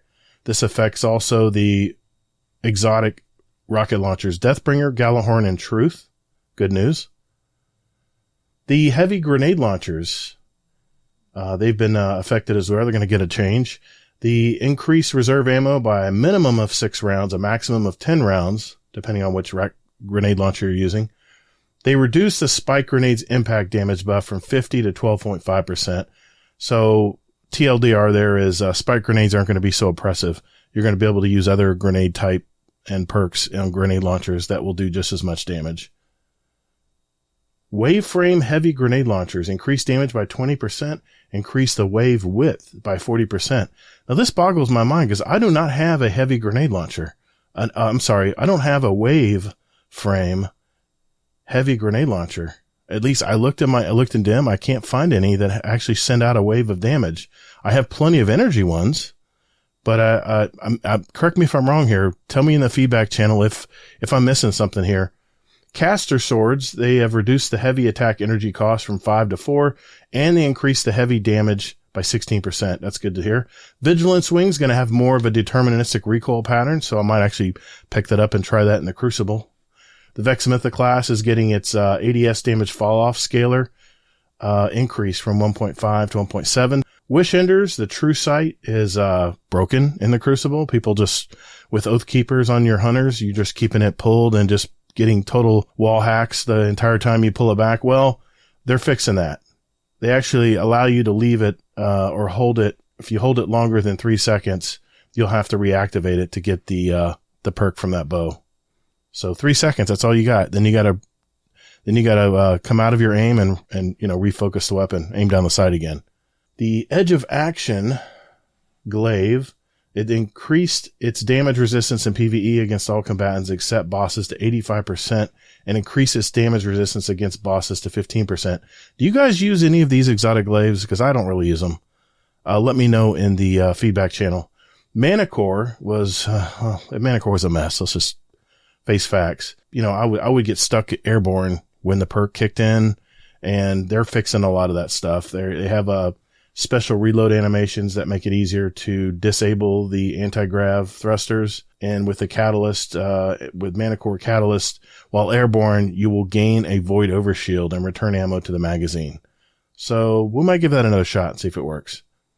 The Exodus grenade launcher, that exotic you got from last season, they increased the impact damage against PvE enemies by 50%, and they increased the maximum rate of fire by 17%. So this actually might be viable in PvE now. You can be that boomer hive knight, right? A lot of perks here have been changed and fixed. Heal Clip now grants Cure ×2 to the player while still granting Cure ×1 to nearby enemies. Trench Barrel can now be activated by dealing damage with ranged melee attacks, not just a normal melee. Barrel Constrictor, this is, I believe this is on the shotgun. Once activated, it no longer deactivates upon firing a shot. It actually lasts for 7.5 seconds, and it buffs all shots fired during that time, so you might get a couple shots off instead of just one. Enhanced Barrel Constrictor allows it to last for another second. Loose Change. I don't know about you guys, but I really don't use this perk on weapons. I really haven't seen any benefit from it, but they're fixing or correcting this as well. When applying a subclass 3.0 debuff, now grants plus 20 aim assist and 20% reduced ADS movement speed penalty, in addition to the existing plus 50 reload stat. Applying another debuff now refreshes the duration too. So, okay. This sounds like a PvE perk mainly. So let me know in the feedback channel if this is going to be working for you in a couple weeks. Dual Loader. They removed the reload speed penalty, and they changed the wording of the perk description to make it clear that it increases the number of shots reloaded, so it can now apply it to other weapon types without the confusion. Tex Mechanica weapons are getting a little bit of a change. The perk Tex Balance Stock now grants plus 20 range and a plus 1.5 degree hipfire precision cone angle in addition to other effects, making it easier to land follow-up crits with hipfire. Wonderful. I'm not exactly happy to hear that, but we'll see. We'll see how it works. Haka Breach Armaments, Deconstruct, and Sundering. They now work against Void Souls, Strand Clones, Cabal Projection Shields, and Briggs. Remember Briggs on the Ice Planet Hoth? Haka Breach Armaments, they also the damage bonus versus stasis crystals has been reduced from 85% to 60% to match this change they're making to the above. Sundering, it can now trigger an on shield break in addition to final blows on vehicles and constructs. They added a small reload speed scaler while reducing the charge rate benefit to account for the higher uptime. Hatchling, this is really good. Activation requirements are no longer locked to archetype in terms of precision or non-precision kills. Instead, the perk will trigger with either a precision kill or 3 non-precision kills. That's going to really change that perk. That might actually make it viable for me now. Target Lock, it now activates later in the magazine for SMGs at 20% instead of 12.5%, so the damage buff will swing primary weapon gunfights less often. Envious Assassin's been changed as well. Each activation is now capped at 100% of magazine size instead of 150%, and the maximum overflow is now 3 times the magazine size instead of 4 times. So that's a little bit of a nerf there. Bait and Switch, they reduced the damage bonus from 35% to 30%. That's probably because of that one rocket launcher from the Dreaming City that people are using for damage on bosses. They're trying to bring that down a little bit, so it's not the only option anymore. 1-2 Punch now correctly deactivates after dealing damage with a powered melee. Deconstruct has been updated. They updated the perk description to correctly state that it pulls from ammo from thin air, not reserves. And they fixed a bug preventing the perk from triggering when shooting an enemy Titan barricade and similar type stuff. Now let's look at mods. There's one thing they changed. The bonus damage against mini bosses should have been part of boss spec, not major spec. We've updated these mods to correct that. I've always had that problem of knowing it says major spec. Does that mean just yellow bars or what? So now it actually affects bosses, small and large bosses. So I like that. Makes it clear to understand what the perk means. They talk about how there's going to be some future stuff that's going to be coming in the future to Final Shape. This update 7.3.5, they'll still have some stuff that they're going to be changing in addition to what they're talking about today, but it might be a little later, getting closer to Final Shape. It says in the Final Shape, we're rebalancing many weapon types in PvE, buffing underperforming weapons, and leaving most high performers untouched. Good. Leaves the fantasy. Since we're looking at PvE weapon tuning anyway, over the course of the year of the Final Shape, we'll be looking at weapon mods that feel mandatory, and we intend to make some changes that will increase player choice, particularly in PvE. We're also making substantial changes to several of the least used exotic weapons. We see a lot of requests for these. See if you can guess which exotics we touched. And adjusting some perks, including a long requested change to chill clip, making it more viable to use on slower firing weapons. They basically just said, stay tuned. Changes are coming in addition to what we're talking about today. Now, the big hubbub in this TWAB is the Crucible sandbox. And I have decided that I'm going to go really in depth on this on the next episode of the Destiny Help Desk, because these changes that they're making to Crucible going forward is really going to change the game. This is game changing stuff. They didn't just tune stuff here and there. They totally changed the game. Their goals were to help players to more clearly understand the sequence of events that led to their death so that they can more easily learn how to improve. Number 2, they're going to alter the weapon sandbox to account for increased average skill of our player base by reducing the amount of high reward, low risk options. Number 3, they're going to encourage primary weapon mastery to be the aspirational pursuit for players. This gets me very excited because I've mentioned in the past, I come from shooters who don't use space magic, and it would be nice at least not to get rid of the space magic, but it'd be nice that people don't have to, that they can't spam this stuff and they have to use their weapons. Ascendant Nomad put out a video a long time ago that said that weapons don't matter anymore. It's all about your builds, right? So I agree. This is a very important change. There's a bunch of other stuff that they talk about here that I'm going to mention in the Destiny Help Desk episode. I'm really going to dive deep into this. I feel this is a topic that new and returning and veteran players all need to know about. So stay tuned there. I will have all the deep information on the changes to the Crucible, and more importantly, how I see this changing Crucible in the future. They have a Lunar New Year banner that you can get. The code to redeem, if you want to get it right now, is THR33AYKC. THR33AYKC. Enter that into your redeem code on Bungie.net for your character, your account, and you'll get this pretty cool looking banner, which I like. It looks good. They've got some lunar ornaments, Lunar New Year ornaments. Check the Eververse. The one thing I did want to mention before we go is Destiny 2 Humble Bundle. From February 13th to the 27th, the Destiny 2, the Story So Far bundle will be available at Humble Bundle. The Steam versions of all currently available Destiny 2 expansions, along with the 30th anniversary and Forsaken packs, can be acquired by tiers. As is custom with Humble Bundle, when you pay for a higher tier, you get the contents of all the lower tiers as well. The top tier bundle will get you the Forsaken pack, Shadowkeep, Beyond Light, 30th anniversary pack, the Witch Queen, and Lightfall, plus the annual pass, which includes Ghosts of the Deep, Warlord Ruined Dungeons, and the 4 seasons that you can still earn stuff for until Final Shape comes for 2023, all for $40. If you guys have been sitting on the fence about getting all this past DLC, I can't think of a better time that you're going to be able to get this. $40. You have till the 27th of February. Humble Bundle. Check it out. The player support report, shit's broken. Let's leave it at that. We got some art. We got some cool cartoons here. Really cool stuff with Osiris. And that's a wrap. I see that Cosmo hit a kitty picture here. So thanks, Cosmo, for the TWAB this week. And that's it, guys. We need to get back to some stories.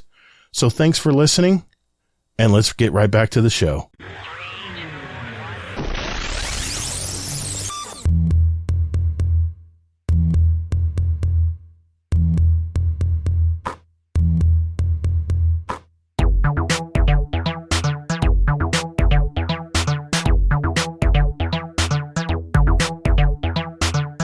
Hey everyone, this is Kingsley Mack from the Guardian Hub podcast, and when I'm not raiding, this is one of the top podcasts I love to listen to, Guardian Downcast.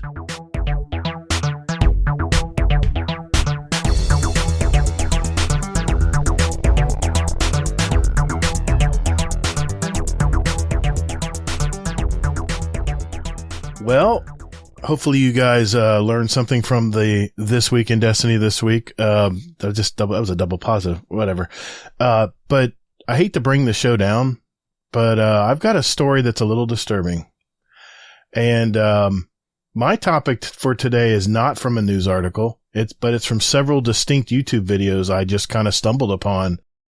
By the time I watched the series of them, my jaw hit the ground. I kid you not.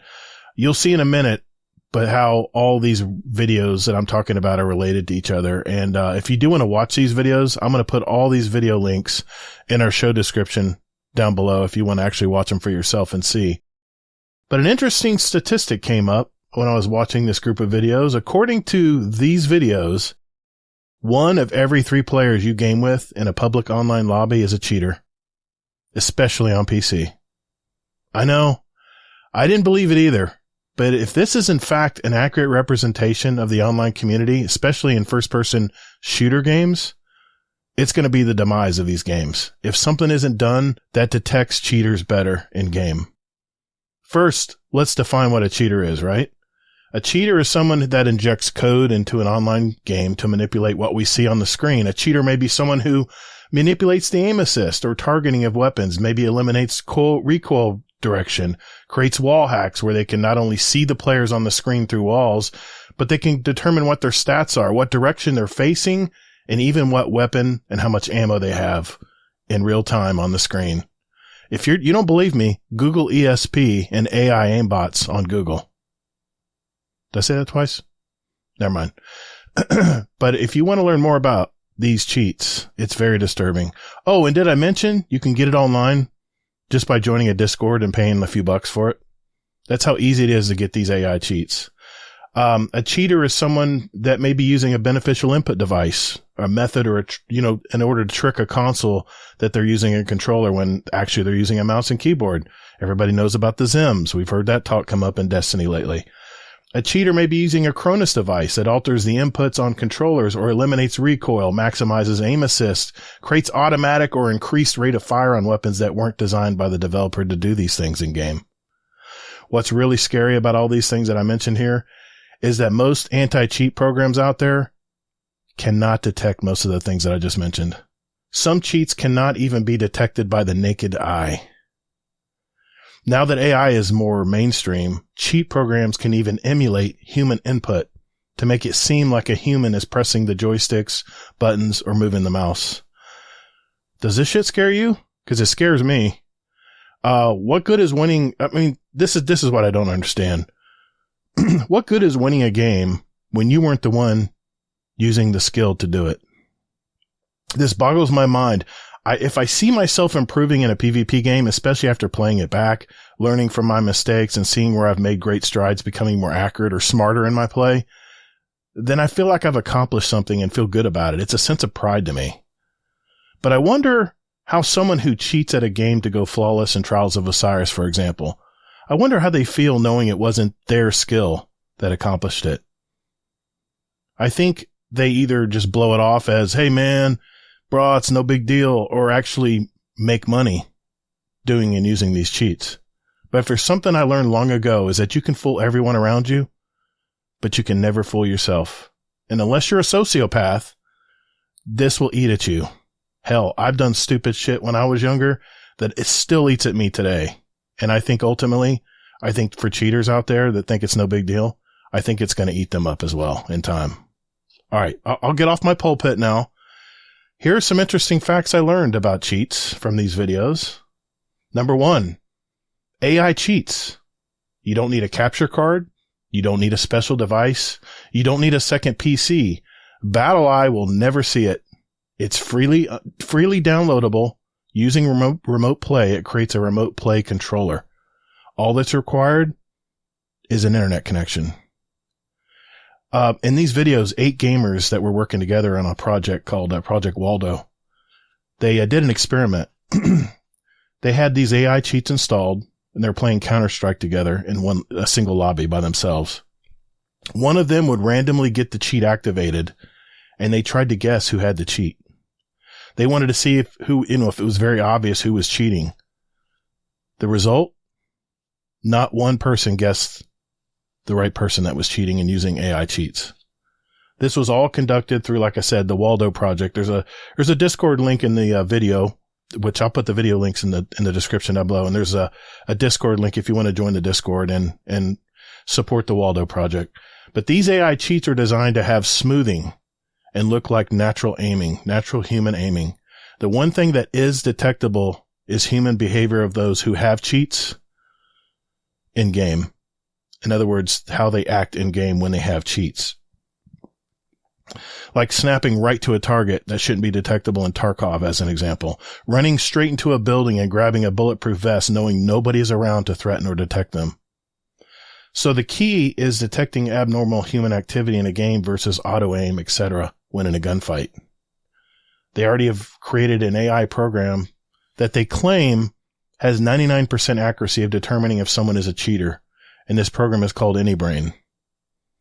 So the question I have is, why is this program not in every game out there? Why is it not being adopted by all the developers out there? Well, one of the reasons I found out is because cheaters continue to buy new accounts, the developers really don't have any incentive to adopt a better anti-cheat. This program is constantly, the AnyBrain I'm talking about, it constantly learns natural human interactions and movements within a game and can easily detect something that is not a human interaction in the game.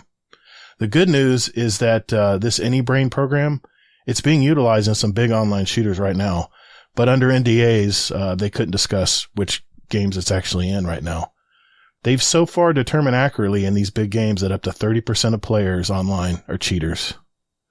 This program breaks movements down to the pixel, where the human eye, me and you looking at it on screen or having a replay in game, would never see it. And it supposedly can do it in under 5 minutes. This program compiles a gaming bio profile that is as distinct as a human fingerprint. So let's say you get banned, you get caught. It's not so easy to create a new account. You have a distinct bio profile now that could be immediately identified anytime you even register any new account in game. For this game I'm talking about, as an example. The cheating community, though, is very protective, and most cheaters are more worried about being outed by the cheating community more than they are by the developer of the game they're cheating in. Cheat developers are more careful and restrictive of their software than the game developers are. There was a content creator out there named Goat that downloaded ESP. It's very common cheating software that they use in Tarkov. And he infiltrated the cheating community, and what he realized in the Tarkov game, in these videos I saw, is that there's a very distinct way that cheaters actually communicate to themselves in game to identify themselves as a cheater, and that they can see what's going on, what the other cheaters can see. Here's the bad news. AnyBrain's not there yet. It was actually used in Counter-Strike recently. I don't know if you heard Counter-Strike had this largest ban wave ever. Well, they found out that a lot of them were false bans due to people using high DPI mouse settings. They were using like Windows 7 programs that weren't running the current Windows programs. The problem with AI now is that it can't think on its own. Machine learning is limited due that it can only scan data from the server side. The problem is they can't scan any of the hardware inputs from the external. So all in all, AI in its current state can only be used as an additional tool, but not an absolute anti-cheat. So for now, cheaters are going to cheat. And most of us, including the anti-cheat software, are not going to be able to detect it 100%. So my question is, can first-person shooter games be saved? Or will this be something where people are just tired of it and the first-person shooters out there die? To add insult to injury to this, MSI just made a monitor at the latest CES convention that has built-in AI that can spot enemies on your screen outside the game. It's called AI Skylight. Wall hacks that are built into your monitor. I told you I was going to bring the show down, guys, but what do you guys think? Panda, what do you think, man? I'm going to approach this from a hot tech perspective, because when you were like, here's what I got to bring to the table, I'm like, oh, I'm going to say something controversial. The developers don't care. And I say that because I say that money. I say that because when you have very influential children, that's the word that I'm going to use, go on to YouTube and they see their favorite YouTubers that can go in there and slay out like a boss.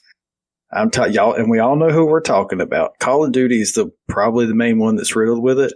There's this little sub community within Call of Duty of these people that can drop 100+ kill games constantly, just constantly, with ease. We know they have it. We've seen them do setup videos and they've messed up, and you've seen the Chronos pedals in the videos of their setups and things like that. Activision doesn't care because what happens is these kids see these YouTubers that are just murderers, absolute murderers. And they say, use this gun with these attachments and do this and do that. And these kids are like, yes. And then they're like, hey, use this skin because it gives you this advantage. And then they spend the money on this skin because they think they're going to get this advantage. The developers don't care because it's generating revenue to allow a certain subset of the community to cheat. It's a good show too. 100 kill games are exciting. I'm saying, like, I've been caught up in it. I've started watching some of these and I'm like, bro, this dude's a bad man. And then like 3 weeks later, you see a setup video and I'm like, wait a minute, hit the pause button. What's that underneath the desk right there? Mm-hmm. You see the two pedals? I'm like, oh, okay, bet. And it ruins it for us because we know what we're looking at, right? We know what Chronos is. Mm-hmm. But to me, it really comes down to the developers. I don't want to say they encourage it, but they're not going to stop it because it's generating revenue for them at this point. For the average player, it sucks. I wish this AI was in everything. Will the developers ever put it in? I don't think so. It would be a financial hit for them. It's not there yet, though. It's not machine learning. The machine learning is limited to server side input, like I mentioned in the story. And another thing, too, is these AI cheats can be dialed up and down. They can be exaggerated where someone's gun will just snap to and right to someone, or it could be like subtle, like smoothing, like a smooth snap, like someone's moving their controller to snap and shoot, right? They can dial it up and down. And like you said with pedals, they could do it on the fly. They can switch it off when they think they're being looked at. If they're playing against Grenader Jake, they can just switch it off. Oh, he's on a stream. He's 1,000 people looking right now. Let's not make it so obvious we're kicking his ass. Or they have to just aim close and then they can hit the pedal and then it doesn't look as obvious, right? Right. Like if you're already aimed on body and then you can hit the pedal and it pulls to head, it doesn't look as obvious to the naked eye. If you're like, no, to the naked eye, it doesn't. Like if you're 3 feet away and you hit it and it whips over there, then that looks like it. But like if you're already a decent player, right, where you can, let's take you for example, Gator. You're right. You said you're in You're in gold 2, gold 2, yeah. Gold 1, gold 2. You're going to be on target 95% of the time, 90% of the time. You're on target. You tap that pedal and it puts you on head, bro. Nobody's going to know. Nobody's going to. It's so subtle, man. It's just so subtle. And especially now that AI is working against us, it's actually helping the cheaters become even harder to see. But that monitor is ridiculous. Out of everything you talked about, that monitor is the one thing that I'm like, bro, no. The example they had was League of Legends. I think League of Legends is what they had an example. I think Nips brought it up to me. That's why I included it in my story. The thing that I bring about that is the AI isn't helping you cheat. It's what it's helping you do is take all of the publicly available information and putting it for you. So like all of the blurbs that it sees and it's feeding in are stuff that you would actually be able to see in game. But because it's an AI and the computer, the computational processing is so much faster than the human brain, like you could probably, if you were, So if you had a supercomputer in your brain, you'd be able to do this too. You'd be like, okay, the mini map blinged with this and this, and the only options for them to go is here or here, but I didn't see anything there, so they have to be here, which is what the AI is doing. It's just doing it at a processing level that is so much faster than what a player can do while a player is also trying to play. So, like, I guess, yes, it's cheating, but it's not really either, because it's taking information that is available to a player in game, and you could make those same calculations yourself, but condensing it all down for you. You can't do it at the processing power. It's giving you Cortana. Yeah, basically you have your own little Cortana. Yeah, exactly. It's just scary, man. It's just scary. And now every time I get shot by some weird movement when I'm playing Trials or Comp or whatever, I record the 50, I don't know, 30-second clip or whatever, and I look back at it and I put it down in slow motion. And I swear to God, sometimes I just can't figure it out. And the guy was just really fortunate the way he saw me. It's just every time I get killed now where it's not normal, like one shot from a hand cannon, when you know it's two headshots in the body, you just kind of wonder. But there's a lot of stuff going at play in Destiny. You want to say something else, Panda? Has that turned you off from PvP? It hasn't turned me off yet. If it became even more rampant than it is now, I think eventually I would just go private matches, just play with my friends.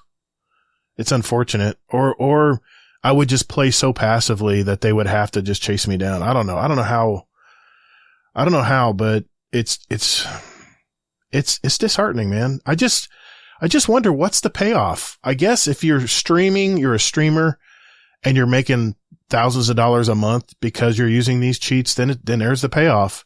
Or if you're highly respected in your community because you have a super high KD that no one can reach, I guess that's worth the payoff. But deep down, is it worth it? Is it really worth it deep down in your soul, in your psyche? Is it really worth it? To me, I'm just old fashioned, I guess. To me, that shit would bother me. If I knew I was using a cheat or a Cronus controller or whatever, and I knew that I didn't earn that kill, that I actually cheated because I wasn't good enough to make that kill on my own, I wouldn't be able to sleep at night, dude. I swear to God, I wouldn't. Ronan, I know you got something to say here, brother. Well, I was just going to say I don't have to worry about that too much because I'm down in the bronze division, so I don't see too many suspicious plays being made because it's usually a higher level play. I got to admit, it is usually higher level. Yeah. But you kind of mentioned two of the big three reasons that I think people would be inclined to cheat. You know, you've got the three sort of motivators are going to be desperation. You know, if someone feels like they can't play without it. You've got financial interests. You know, if you stand to gain something from it, and then you've got prestige. If you have a reputation to maintain, if you want to be seen as the GOAT, as it were. I don't know how much of a problem that is in Destiny specifically. You know, again, I'm not in the higher divisions, but even in just random Crucible play, I've never seen such a wild swing that it would make me think a player is actively cheating. They could be good enough to keep their KD down low enough to not attract attention, but I mean that takes some effort too. And I think in that situation, the juice just isn't worth the squeeze. I mean, now that some of these other games, you start getting into the like Tarkov was the example you had. Right. I'm not super familiar with that game, but it seemed like the cheat software developed for that was pretty advanced. I mean, it looked like X-ray vision. You can actually see a stick figure of the person, which way they're directing, if they're bending down, they're squatting. And there was something called the wiggle that they all would use in game to let everybody know that they were all on the same page. They called it the wiggle. Yeah, Panda's doing it right now. Of course he is, with that hat. Yeah, I mean, that when it gets to that point, it's almost like shameless. You know, it was so endemic that they've got their own means of identifying each other. You know, hey, I see you're using the same thing I am. Let's agree not to, let's take out the other players first or something. I don't know what the scoring method is for that game. But it's last man standing. It's the last man gets out with all the loot and wins. It's a what do you call it? You go in, you get your kills, you grab loot, you grab stuff, and then extraction shooter, you get out. That's what Marathon's coming in 2025 is going to be. Yeah. Okay, yeah, it's not a last man standing thing, though, right? It's not last man. No, everybody can get out with their stuff. If they want. So, but let's just say the maps are huge, and it's very hard to detect people. There's no radar. It's all about hearing things and brushing up against. He mentioned in the video that if he squatted really slow, that his steps wouldn't even be heard. And he said these guys were snapping to attention to him. Another thing that was disturbing is these cheaters were in full fire teams. They were in full groups hovering around a map. Now, let me ask you something. Just hypothetically here. If you were a part of a cheating group and you were just totally dominating every game, how much more fun are you going to have? I mean, didn't you really get everything out of the game already? I mean, how many times, how many matches of doing that and dominating is it going to take for you to finally go, guys, I think I'm going to go do something else? Is that any fun at all? I'm going to make a reference back. This has nothing to do with cheating, but it has everything to do with winning. Mm-hmm. In Modern Warfare 2, I was my friend group. We were what you would classify back in that day as a full pub stomping team. I understand. Our longest win streak in Modern Warfare 2 was over 100 games. Mm-hmm. It never got old. We had a 105 win streak in hardcore. And so you understand. It's something we work for every night, but we were diligent. We didn't cheat. We were diligent about watching lanes But if somebody has the lack of integrity to cheat, it'll never get old to that person. I guess it's the same feeling. However they get there, they're still getting the W, and that's all that matters to that type of person. I just don't. In my opinion, I guess once they cross that bridge, there's no looking back, right? You've already sold your soul pretty much. You're in. Exactly. If you've already bit the bullet, you're gonna ride that wave all the way into the rocks until they ban your account. Wow. And then you just buy another one. Exactly. The developer's happy. One thing I saw in that the Tarkov player interview, wasn't there a case in that game where you could lose your gear when you die? I think you can take it, right? That's the whole point of it. Yeah. What you come in is what you're risking. It's like Dark Zone. Yeah. So there.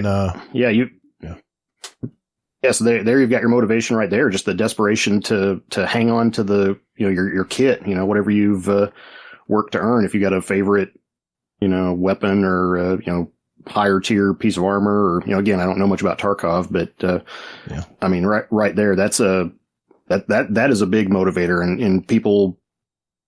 Generally, I think if they're acting out of desperation to try and hang on to their stuff because they know that other players are using this too, and it, levels the playing field for them to not have to work through a bunch of, playing the game to reacquire their gear. That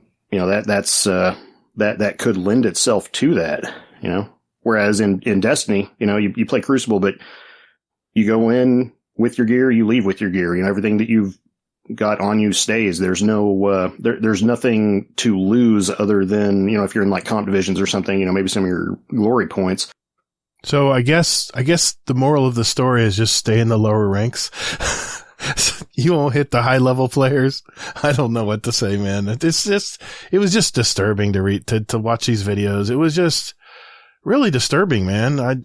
I'm old school. I'm about pride and honor and gaming, and I guess I'll just fall on that sword, I guess.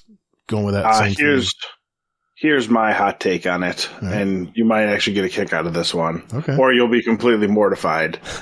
But I don't think cheating can ruin first-person shooters. I think there are a million people out there who take pride in what they're doing, and if they're overly competitive, yeah, they'll lose their shit when they lose to a cheater.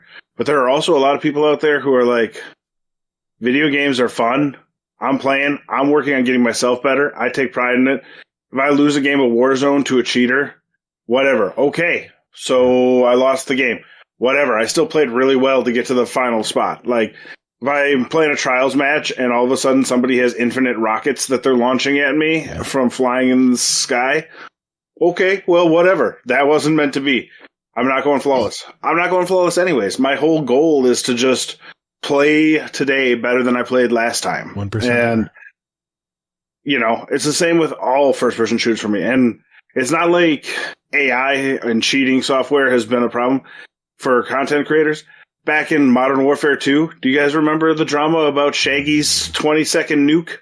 Where he faked a game together and did it so that he could have them all stand on the spot? And that was his big claim to fame, was he got a nuke in 20 seconds. So as long as there's been YouTube, there's been cheating.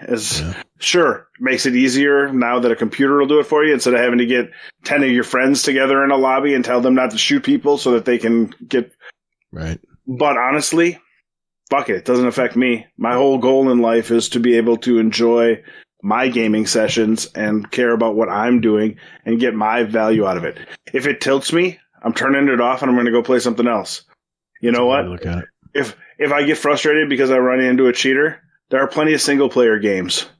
You want to cheat at your single player game? Whatever. I don't care. That doesn't affect me. Ooh, look how fast you were able to speedrun a game because you cheated. Yeah, congrats. It's going to help you a ton in life. Like, honestly, I've learned in my many years on this planet, not as many as Todd, but a many number of years. I use that card every night. Come on, it's getting old, man. I would say that card. I care more about myself and what I'm doing, and I care more about the people that I'm playing with and what they're doing, and than what I care about some random person on the internet. Yeah, you cheated on me. Congrats. If you're okay with it, then that's fine. I can't change your mind on it.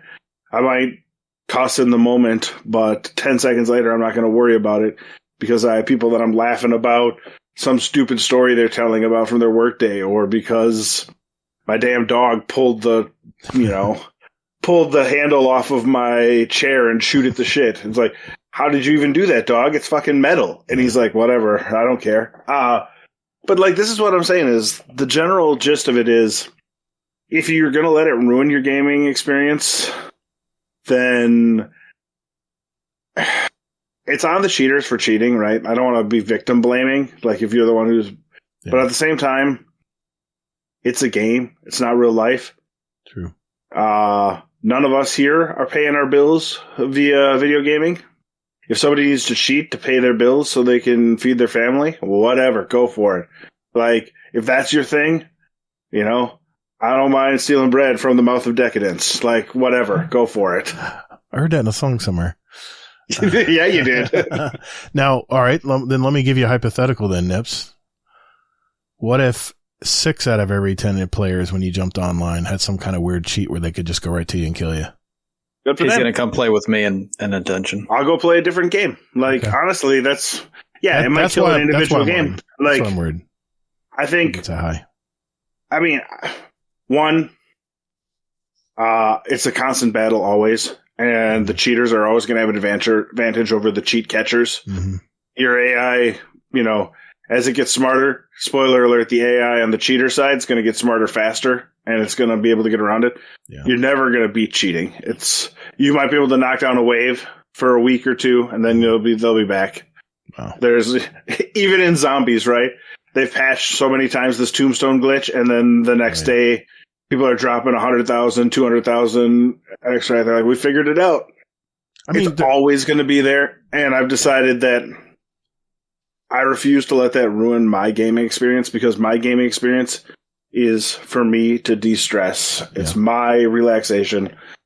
And if it tilts me, I'll go do something else. Like, there's enough shit in life to do that I don't need to put all of my self-worth in gaming. And if somebody does have all of their self-worth in gaming and cheating is their way to get that value, then they have bigger issues that they need to deal with, and I'm not going to be the one to judge them. They can sit with themselves, and maybe you're right. In 20 years, when they're, 38 years old, they're like, oh man, I was a dumb kid.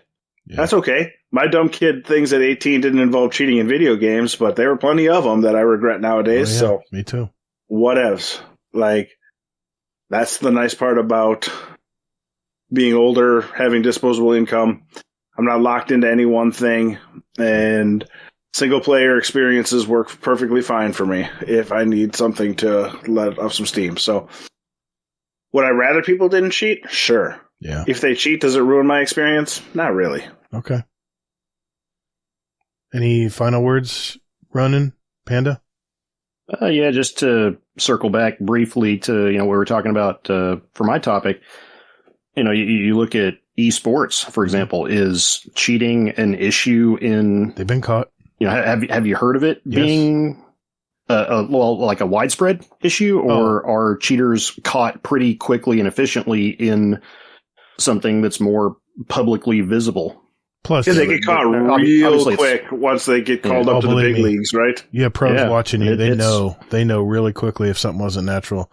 I mean, because it's higher stakes. And if you ever really want to get some entertainment, watch the cheaters getting caught videos on YouTube. They're so much fun to watch.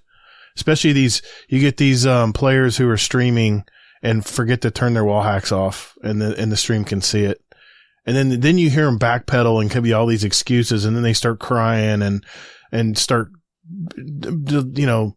like you said, victim shaming and stuff. I don't know. It's it's just sad, man. To me, it's just sad. But you're right. It's inevitable. Anything else? Anybody that's worried about cheating is welcome to come jump in a dungeon with me and Mullet anytime. That's what I do sometimes. All right. Thanks, gentlemen.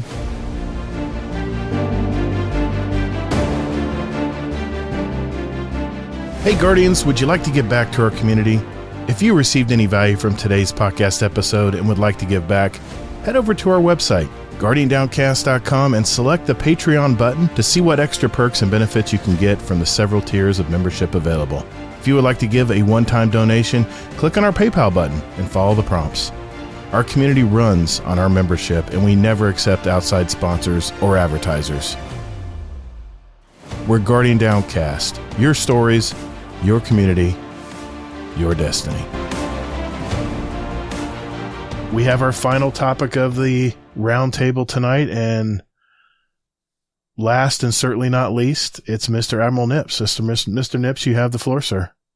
Well, this will be an interesting one because we've just talked about a whole bunch of stuff that sort of, I think, hits around the starting with Panda's topic about how many people are playing. But I have been thinking a lot lately about the value of a game versus the value of a community and where you put your time and effort into. I know all of us here are, part of GDC. We've got our own other communities going on as well. Like, we have this group of people, but for me, I thought about this as, Destiny has sort of loosened its grip on my playtime over the last year, right? But at the same time, I have this group of friends that I've made playing Destiny for over the last 10 years. And I think to myself, what's more important to me? Is playing Destiny more important? And do I need to find a new group of people who are playing Destiny? Or is hanging out with these people and figuring out how to fit this community around my hobby, right? Because I've been talking a ton about how, for me, gaming is a release, right? And part of that is the people you play with. So I just wanted to get around to talking about, when you're not feeling a game anymore, or conversely, when you're still feeling a game and all your friends have moved on. What do you do? How do you weigh the game versus the people you play with? And I don't know. I sort of also struggle with the feelings of I have met a decent number of people in community in the course of my lifetime in gaming in real life, right? Actually had them stay in my house and stuff like that. Mm-hmm. And now, X number of years later, because of they moved on to a different game, or I moved on to a different game, I don't really talk to them that much. I talk to them once in a while. And it's that's sort of that bittersweet feeling, too, of... And I guess it happens with real-world friends, too, right? You have real-world friends that you talk to every day, and then somebody switches a job or something like that. And all of a sudden, 5 years later, you're you send a message to them on their birthday and say, hey, we should hang out. And then you don't hang out till the next time one of us has a birthday and say, hey, we should hang out. And it doesn't happen. And as much as that happens in the real world, it happens in the gaming world too. And so I just sort of, like, that's sort of the thought that's been going through my mind lately, because my general community that has been a big part of my life for 10 years, or 343 weeks, if you will, from the Potato Thumbs world. Right. Like, people still play, but it's not the same people. New people are coming in, old people are moving out and stuff like that. And I just sort of want to get your guys' feelings about that, because we've all been playing games long enough that we've had multiple communities, right? My first real online community was Modern Warfare 2 back in, or sorry, I lied. It's actually the first Modern Warfare in 2005, COD 4? COD 4, yeah. I played that game at my brother's house on his Xbox, and I went home and bought an Xbox that night so I could play it with him. So, you're my spirit animal. Yeah, right. Exactly. That's sort of what happened. I was like, I played, and I'm like, holy shit, this is amazing. Exactly. And I'm like, all right, time to go get an Xbox because I need to play this. But people that I met from that, like the first couple of people I met were, this is 20 years ago now. Mm-hmm. They were kids who had just started, they were just finishing up high school. I had just finished college and was working. They were going into the military. They spent 3 years in Iraq, and then he came back at 22 years old and got in a car and drove out to Wisconsin to hang out with me. And I was thinking about that, and it's like, yeah, this guy. And then I had a work thing in Pennsylvania and drove up to him in Amish country and hung out for. And now I talk to him a couple times a year. We played Destiny together for a few years, and then life just sort of pulled us apart. And it was just sort of that I found a new community. That guy didn't come along. Now I'm sort of finding myself pulling myself a little bit away from Destiny. But I also feel like the community is a little bit different. And maybe it's just because it's more of an online world. It's easy enough for all of us to be playing different games, but hanging out at the same time with what Discord brings. So I just sort of want to get your thoughts on what do you guys do when you feel a game is either passing you by or conversely, you still want to be playing a game and none of the people that you were on playing with usually are on anymore. What do you do? Do you find a new place to go? Do you find something to... So yeah, that's sort of my topic there, is just sort of a thought experiment on how are we handling it's a great topic. Life, I guess. Yeah. Because online friends, while similar to real life friends, are also have some advantages and some disadvantages, right? Very true. We don't all go out to the bar together, but you got to stay home with your kids. Well, you can play video games when you stay home with your kids, right? So those friends are there for you. So yeah, just sort of that general thought process is where I was at, and it's not really a very good question, but sort of more of just how do you feel about this whole world as you build a community and as a game is getting older versus all we talked about all these other great games coming out, just sort of how you juggle that. Panda, you want to start? Yeah. I absolutely love this topic.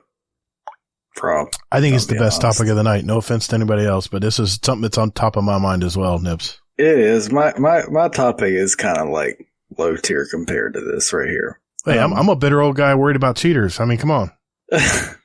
Well, here's kind of how I look at it.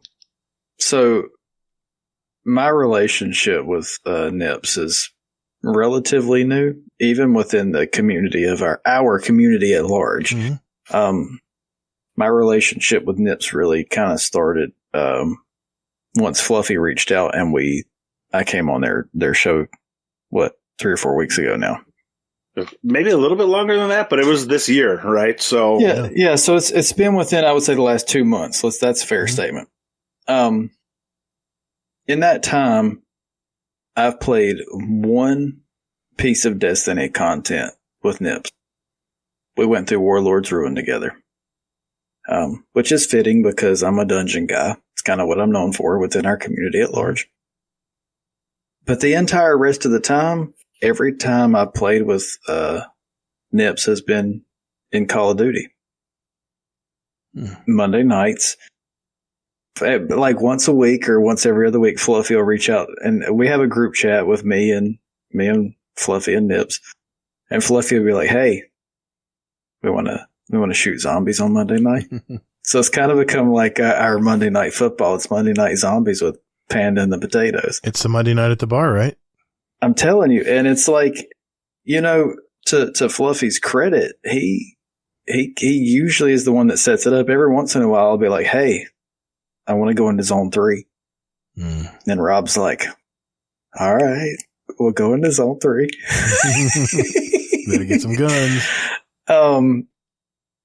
So for me, I've been through a couple communities now. So like I mentioned in my original show on GDC last year, Gator, the Guardian that brought me in no longer plays Destiny. Isn't that weird? And I'm still friends with 2 members of the original clan that I was in Destiny. And one of them actually started playing Destiny again like last month, which is pretty wild to see. But he's not reached out to me not one time. And I haven't reached out to him. And it's that weird thing of like you see these people in your life, they come and they go. And then on the flip side of that coin, you have people in your life that come. And even if you disappear for a little bit, much like I did last summer, right? I'll openly say that I went away for a couple months. But when I came back, it was the biggest hug that I've ever gotten in my life from a group of people. We missed you, man.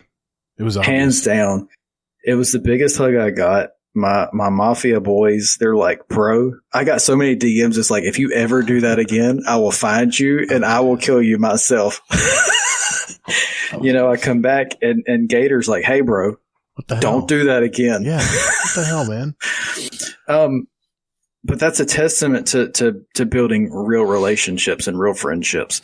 And I think, Nips, to your point, as we get older, and unfortunately, the theme tonight, Gator, has been age. That's been the undercurrent all night. A little bit, yeah. There's our title, right? But as we get older, I think we value our relationships more than we value what we're actually doing. And I think, Nips, that's the core of everything. Because there's a core group of my friends that are going to play Destiny, right? Mullet and I are going to play Destiny together. That's what we're going to do. Everybody knows that. Every Thursday night, they're going to find me and Mullet sitting in a dungeon, sitting in a raid, doing something. Everybody knows that. On the flip side of that coin, if Rob's like, "Hey, I want to play zombies Wednesday night at like 7:00. Do you want to play?" Well, hell yeah, Rob. I want to play. Let's go, bud. Gator, if you reach out to me and you're like, "Hey, do you want to play XYZ?" Yeah, sure. It's not game dependent anymore for me. It's more of, I've built these relationships that I intend on keeping. Because for me, I don't keep very many relationships around me in life. I spend more time with you guys than I do most people. And, the internet has given us the ability, just like tonight, I can see Gator, I can see Nips. Ronan doesn't have a camera, but it gives us that we still have that connectivity where it's like, we're still sitting around the table having a drink, having a chat. That's how it feels to me. Yep. So technology is amazing. Long story short, it's more, to me, as I get older, it's more about the relationships rather than what we're doing. I could sit, like right now, we're sitting here not playing a single game and we're all chit chatting. Yep. I could do the same thing any night of the week. Y'all could say, "Hey, let's chat." It ain't got to be a podcast. Yep. It's true. That's where I'm at. It's not dependent on what we're doing. It's dependent on who we're communicating with. I see your point. Ronan, how about you, man? You've been quiet over there in that corner.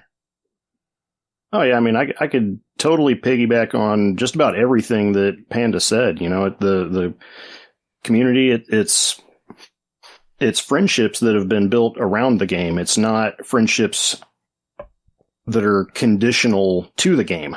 or because of the game. I've got some people that I still DM and chit chat with that, they'll be playing some other game for a while. They say, oh, I'm going to take a break from Destiny and, go play, something else that just came out because they're interested in that, game or genre. And on the flip side, being in the community, I've gotten into other games, other TV shows, other, just media in general that I would never have given a second thought to if, someone that I know and respect hadn't recommended it to me, say, hey, you got to check this out. You'd really find this funny, or you'd really, get a kick out of this. This game is great. I've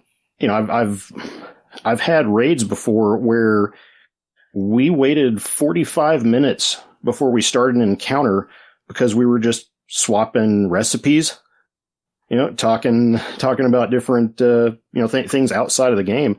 And yeah, it's just like Panda said, it's about the relationships. And, I see other, groups already starting to do things within our Discord communities, like having like a watch party night, or do that more. Or other, just little mini games like, hey, let's play this party game Friday night. Rather than doing a raid or something in Destiny, they'll just do something off the wall that's just for fun, because they it's a group that consistently hangs out in game, on a regular basis, and so they can branch out. And I've thought of a couple ideas myself, trying to, maybe branch out into other activities with the same people in the community that I play Destiny with. So I think there's a lot of strength there that, it's friendships is what it is. It's not just fire team mates. Right. Oh man, how deep do I want to go with this topic? So there's a lot of things you guys don't know about me. Dig in, buddy.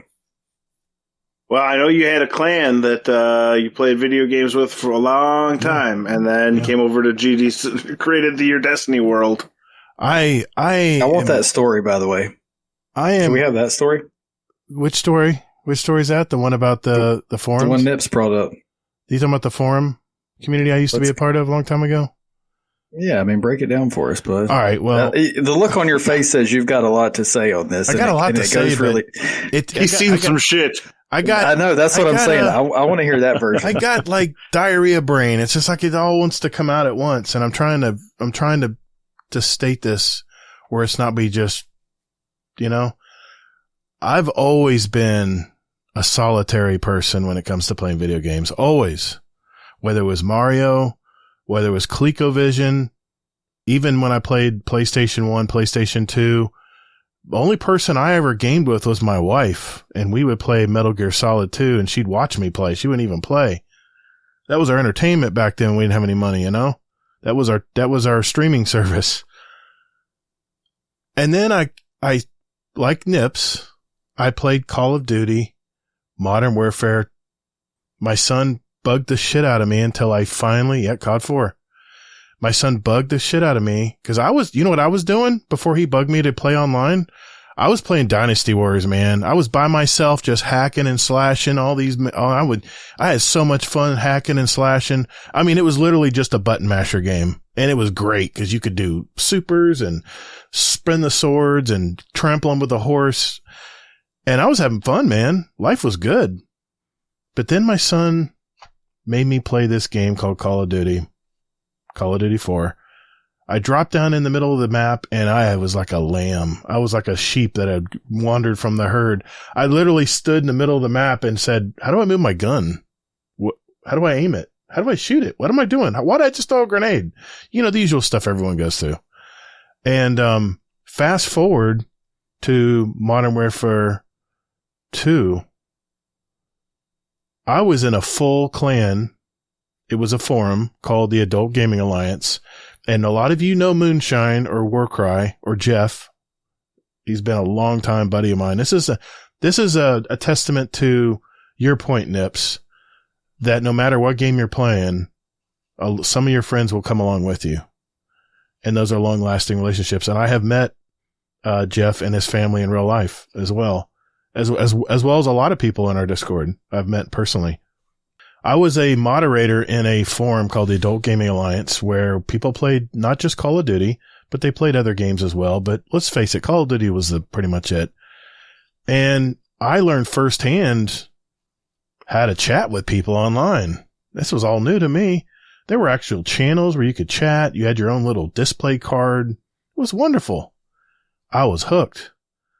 Well, then some little thing called Clan Wars came along in Call of Duty, and it totally divided our group. Half of us thought, they wanted to play in Clan Wars, but they didn't want to commit the whole weekend to playing Clan Wars. Long story short, it split the whole forum in half. And what ended up happening is the whole community imploded. I'm so guarded about that happening again. I'm so guarded about it. So here I am playing Destiny, a game that totally I was so ready for because I was so burnt out on playing Call of Duty. Fast forward, I'm running a community. I have 2 podcasts. It's like that Talking Heads song. How did I get here? How the hell did I get here? And what a lot of people probably don't realize about me is I'm a super introverted person. And podcasting actually brought me out of my shell where I'm actually talking to people. I still have a hard time looking at you in the eye when I'm talking because it's just a tick I have. It's hard for me, even in business today, it's hard for me to look someone square in the eye and shake their hand. I'm always shaking their hand, briefly looking at their eye and looking away. That's just the introvert in me. That's just the way I was always been. And I never, ever played games with a group until Modern Warfare 2. And man, every night was so entertaining because you had these smart asses of the group that always make some smart ass joke about something. We didn't even care what the score was, we didn't care. We were all just working together and having fun and shooting stuff. And I sucked at Call of Duty. I was terrible. And, here I am playing Destiny. I run across this podcast called Dad's Tales, and I want to know everything about these guys. So I go back and listen to every episode. We're talking 180 something episodes, guys. No, they quit it at 150. So it was like 80 episodes. I went back and listened to every one of them. Did they rebrand at 150 and then did another 20 episodes? I forget. It's been a while. We clowned on them a few times. I bet you did. But I really wanted to game with these guys, man. I heard these guys on a podcast. I want to game with these guys. You want to say something? Why? Yeah, why? I don't know what it was. What was the draw? I think the draw was these guys were like me. They were gamer dads. They all had kids. They all loved the same game, Destiny 2. And what was really even better was once I got into the Discord, which was brand new to me, man. I'd never been in a Discord. Only Discord I'd ever been a part of was that forum back in the days where it was just an online site. It was not anything what Discord is. Discord's amazing, man. We're talking on Discord right now via cameras. So I ran across these guys and then I started making friends in the Discord. I started knowing all these people by their gamer tags. That's all I knew about them. And then Jay, which, like you said, Nips, probably 95% of our community doesn't even know who this guy is. His name was AKA Gear Dad. And he actually started a podcast where he actually interviewed people that were in the Discord, just normal players like me and you. And that was a revelation, man. It was a revelation because not only did I know the Dad's Tales guy, and I knew Jay because he was part of Dad's Tales, but now I know about this guy named gamertag here. I knew, and when I talked to him in the Discord, now I had a more robust understanding of who this person was. And that's why we still do interviews today on this show. And the friendships I've made along the way, I've met probably almost 20 people in real life, whether meeting up just to have a beer. One weekend I had 2 friends of mine that were in the Dad's Tales Discord actually had a dude's weekend. 2 of these guys slept on my couch in my own house. You don't know how nervous my wife was for that. because she didn't know these people. I knew them. I knew they were good people, but she didn't know. And I had kids sleeping in bedrooms. I mean, this that is first time you meet somebody in real life is a little bit like, it's a little weird. It gets easier after that. I've right up learned until the time you get murdered. But sometimes it's silky smooth. So it just depends, man. It's like when I met Jeff, it was buttery smooth. I was looking forward to it. But when I first met Army Vet and Clowid, those were the first two guys. That's the dudes we did a whole weekend. We went to the shooting range. We went and saw Star Trek at the time was the latest movie at the super multiplex, like 500. We went out to dinner, talked and bullshitted and laughed and had a lot of good time. Spent the whole weekend together. I feel like I really know these guys. And they don't play Destiny these days. I know Army Vet went to the pro shooting circuit. He's a pro target shooter in Arizona because I follow him on Facebook still. And Daryl Clowid, he moved way up into a medical device company, and they made him destroy all of his, or he had to disengage from social media because I guess it's a HIPAA thing. I don't know, but he came back. He came back to our Discord community, and now he's not playing Destiny anymore, and he's left the clan. But I still know Daryl. I still know Clowid. I still know these guys. Now I have some friends in real life that I game with. I play poker with them. This is probably a total of eight guys that I've played poker with for 20 something years. And I only know these guys because my neighbor, it was the first guy I met in real life, invited me to a poker game with these guys. And I said, all of a sudden started knowing all about them. Well, one of the guys left and moved out of state, and now our poker games don't happen quite as often. So I feel like I'm out of touch with them as well. But the Discord is my hub right now. It's where I come every morning. I say good morning to everybody. I try to give everybody a fist bump, and that's kind of my thing. I give everybody a fist bump and, emote that I saw them say hello or good morning. It doesn't happen every day, but I try to. But I feel like the more people I've interviewed on this podcast, me and Hazel, after a show, we would go, once our guest left, we go, damn, that was a great show. I go, damn, I never knew anything about that guy. I never knew that guy did this. And one of my favorite guests to date was Heyoka, because I knew nothing about this guy, and only to know that he used to be in a dance troupe. He used to be in professional ballet, and he's a child psychologist and helps kids that are having suicidal thoughts and stuff. That was an outstanding interview. And every interview, I get something from the people who have joined our Discord. And if I had my druthers, I would interview everybody in the Discord, but there's only so many weeks in a year, and I can't do it. But geez, I really went down a rabbit hole there. I'm sorry. But that was a good rabbit hole, though. This is exactly what I was hoping to talk about, though. Is like, this is the feelings of like why we're doing this and what gaming means to us. Like, it's more than just the game. Like, obviously, Destiny is the game that we picked, but if Destiny disappeared tomorrow, I'm not leaving any Discords. I'm not losing any friends out of it, I don't think. We might go play other games, but I think that some of these bonds that we built is, And people ask me a lot. They say, well, if Destiny dies next year, are you still going to podcast? I think I'm still going to podcast because hell yeah, you better. I love what I do, man. I really enjoy that. I enjoy my Friday nights. I know this is a Saturday night because we had to reschedule, but I look forward to my Friday nights and just to catch up with my buds or gals and talk with them. I just met up with Brittany. She was able to take a break from the baby, from Jesse, and we recorded a bunch of stuff for future transitions and ads and stuff. And we just sat there and talked, about being a mom and all this stuff, and just a great conversation. And without the technology we have, because see, I didn't have this back when we had forums. I wasn't able to pipe cameras and talk to people online in rooms like this. That wasn't available in forums. At least I don't think it was. I don't remember doing this.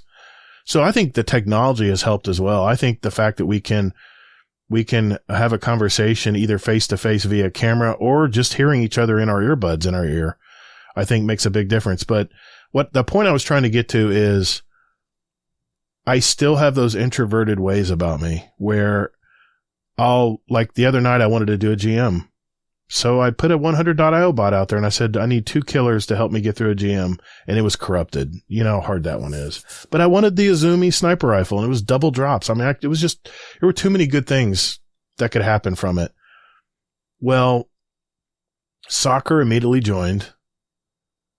And Murderer. my God, you talk about a selfless individual. You don't need a second murderer, by the way. I didn't need one. I didn't need one. You can tune me on that. But The whole panel is nodding in agreement here. yeah, I mean, soccer, he's the most unselfish person and he doesn't want anything for it. And to know a person like that just means so much. It really does. And I sent him some merch. I don't know if you guys knew this. I sent him a Guardian Downcast mouse pad and I sent him a card. I wrote a real nice message on it for him. I gave him a bunch of stickers and all kinds of stuff. Just appreciating what he did because he didn't have to do it. But that was just a recent example of something. But normally I have imposter syndrome a lot where I'm afraid to ask people to play stuff because I'm afraid, they got their thing they're doing. They don't have time for me. They don't have time to mess with me, what I'm doing.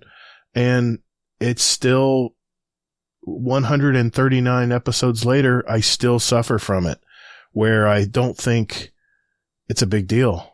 It's not a big deal, but it was just such a great topic tonight, Nips. And, it's crossed my mind because I'm thinking, okay, I'm already thinking ahead here. I'm like, okay, Destiny dies after Final Shape. Is everybody just going to desert the boat? Am I going to just close the Discord down? Or I'm hoping there's something new that's going to come along that's as good as Destiny. I can only hope because I'm telling you, Destiny has spoiled me. Destiny has ruined me, man. I go play other games and I'm like, no, it's not Destiny. I'll look at this. Some of them I won't even get past the title screen because I'm thinking of what I need to do in Destiny. I don't understand it. I can't explain why this is, but I tell you what, I'll be completely honest. I'm totally jealous that you guys play zombies on Tuesday nights because I want to play zombies on Tuesday nights or Monday nights. Sorry, but I got a bowl. On Monday nights. I have my own friends I bowl with every week. And those friends are important too. We're going to drag your ass into your one of these days, but you go bowl with your friends. Yeah. Spoiler alert, they're not shutting down the servers anytime soon. You'll be able to play. Yeah. And if you get hooked, you'll be able to get it done quickly. If you don't get hooked, okay, you wasted 45 minutes out of your life. You can move on to something else. That's the nice part about it, right? I don't get it. I don't understand why I don't try to start other games. It's like it's so much work to learn a new game. Maybe it's comfort, right? It's a comfort. It's exactly that's all it is. It's the comfort. The gun feel, the gunplay. It's just so gratifying in Destiny 2. Good. Yeah. And Call of Duty's not that far of a disconnect either. Well, I've played it. I have experience playing it, so it'll come back to me pretty quick, even though it's changed in the last 10 years since I played it. Call of Duty Ghosts was the last Call of Duty I played. Now, did I buy World War II? Did I buy Modern Warfare 3? I didn't buy the Modern Warfare 2 remake. I probably should have. But you didn't miss much. It came with World War II. So I have it. It's available to me, but I haven't played it. And I have Baldur's Gate 3 sitting on my PS5 library that I've never opened yet. Yep. There's a few games that's a good one too. You should. I would say one of my favorite things about Baldur's Gate is it allows you to do the most ridiculous things. That sounds like so.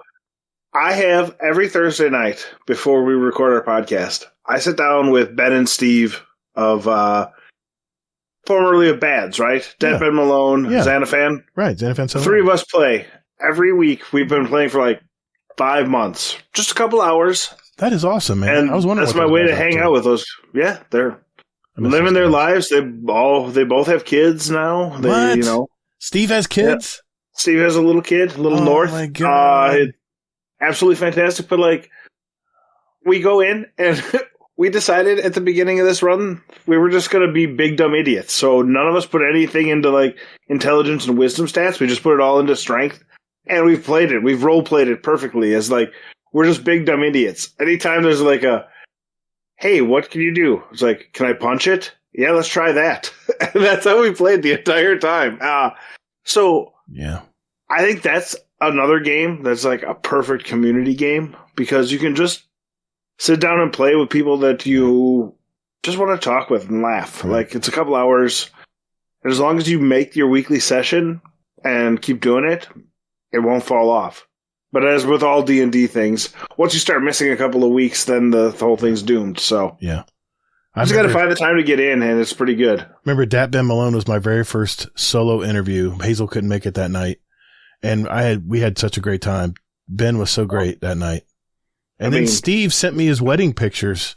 He DM'd me his wedding pictures, and he told me when he got engaged. Steve is about as friendly a person as you can get, and Ben is my favorite thing is when it's you and Ben and Fluffy on a show, and I'm there, and I'm like, what the fuck am I supposed to do here? You guys are just going to all be controlling the talk. I guess I'll just put in the occasional snide remark because we got 3 guys who are used to leading hundreds of episodes of podcasts. Right. So I guess I know what I'm doing. I get it. That's probably how Ronan feels tonight, right, Ronan? A little bit. He's the only non-podcaster here. Sorry, buddy. We trying to bring in all the conversation. I'm a baby podcaster, so I'm listening. But for me, if I'm being honest, outside of my wife, my 2 best friends in the world, I met here. That's awesome. Man. Hands down. So everybody knows me and Mullet are spirit animals. Everybody's picked up on that at this point. I love that guy to death. I'd do anything for him. We've never met in person. That's the beautiful thing. Mullet lives in Kentucky. I live down here in South Carolina, but I would do anything in the world for Mullet. That's not that far away. No. Now, my other best friend in the world is that far away. He's across the pond. He's our unjumpable friend. Mr. Monkey. You know, Mr. Monkey has sent me pictures of a card I sent him because he won some merch one time. Yeah. He put it in a tiny shadow box and hung it above his computer where he plays. Yeah. Did you know his profile picture is wearing the hat that I sent him? Really?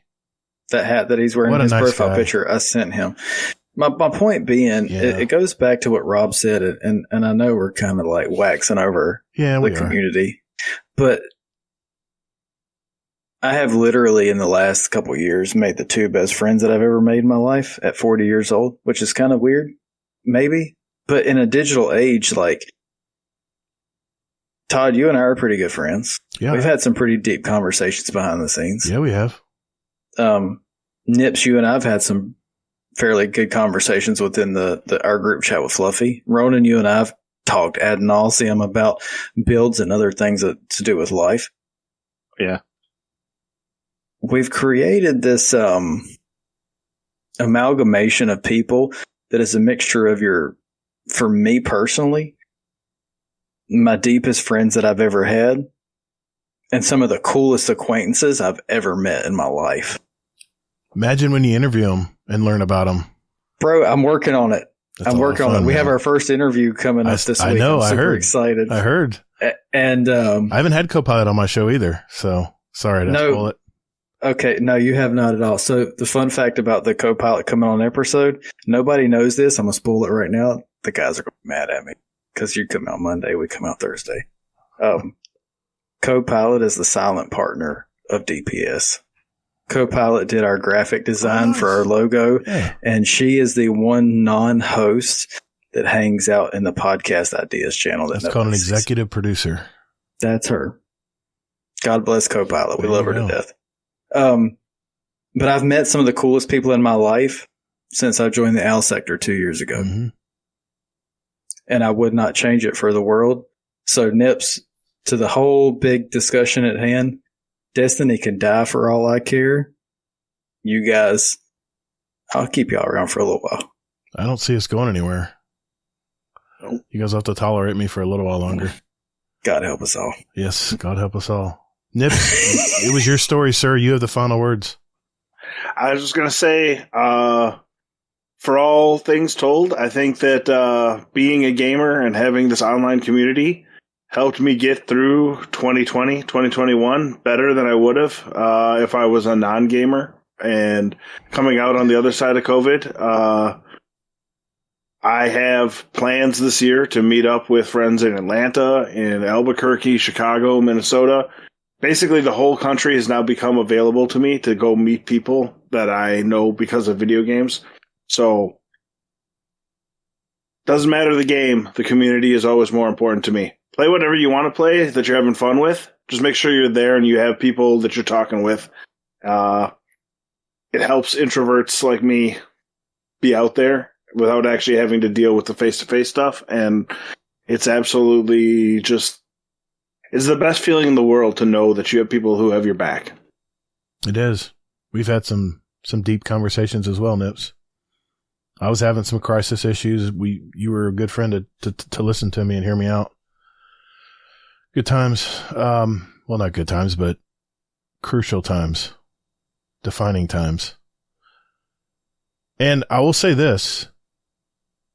I'm circling it all the way back to Panda's story. For such a dead game, we get new members every day in our Discord. Every day. Saying they cannot wait to get to play something in our community. And I wanted to read one thing, Nips, before we go here. This was from a member in our community that just entered our community. And I asked him with his permission. He said, yeah, sure. This was from Zimors. He says, at Todd the Gator, feedback on the episode with Nico about starting out in Destiny. I'm basically a new light. I did play D2 when Forsaken came out, but I paid almost zero attention to the story, and I never played D1. Had to start this account from zero about a month ago. How I took it? Number one, I dove deep into Lightfall to start out. I knew enough about Callus to understand the story, and it was pretty straightforward. The Witness is what I totally missed this whole time. Regardless, got me to light level. I needed to start to grind the cap. Number two, all DLC content. You can find all this on sale, a site I used called Humble Bundle, and we've already mentioned that, for $40. I got Lightfall, Legacy Edition, 30th Anniversary Edition, Forsaken, and Dungeon Keys for a little under 150. Well, sorry, buddy. It's now 40. Which I know is a lot, but it's way less than $400. The third thing, the main thing that keeps me going is I found this community be part of that's constantly engaging me in something and learning about the game. And a friend, shout out to Dr. Killinger, Doc, to team up with constantly to do harder content. The biggest eye-opener was doing my first raid with this community and having so much fun. That gave me incentive to grind for some of these weapons I need in order to play effectively. Number 4, it does suck so hard that certain things are unplayable and locked behind payments. I can see how this can dissuade anyone from playing, and it's a lot to take in. I'm slowly digging my way through the lore chunk by chunk, but point number 3, I think it's number 5, I believe can help anyone new to this game. I've had some sour taste in my mouth here and there the past month learning all the game, but this community keeps me in there. If you're a solo player, good luck. Haven't given this much thought, but the struggle has to be overbearing. So thank you, Zimors, for your feed. This is from our feedback channel in our Discord. Zim and Doc have played every Thursday night with Mullet and I since they joined. Really? Didn't know that. They have become very good friends, and I have watched both of them grow. They are the epitome of what Nips has been talking about, of what we talked about with new players, about what everything in community is about. They came in together, air quotes, and they have stuck together, and they have become intrinsic members of not only GDC, but Space Mafia. And their hunger to learn more and to be involved. They play in the Gambit private matches with Stormcrow that we do. Yep. Like they've jumped in with both feet. If you can jump in with both feet with a community, that it just goes back to show that no matter how new you are, the community will give you the biggest hug you've ever got in your life, and you'll make some of the coolest friends you've ever met. Not to toot my own horn, but I'm pretty cool. I agree. I concur. I'm kidding. But no, shout out to those guys because they really did jump in with both feet, and they're a great example of if you do jump into this community with both feet, that you will reap rewards that you didn't realize you would ever get. Well put. Well, thank you, Nips. That was a great story, man. A great topic for discussion this week. So we'll have our final thoughts right after this.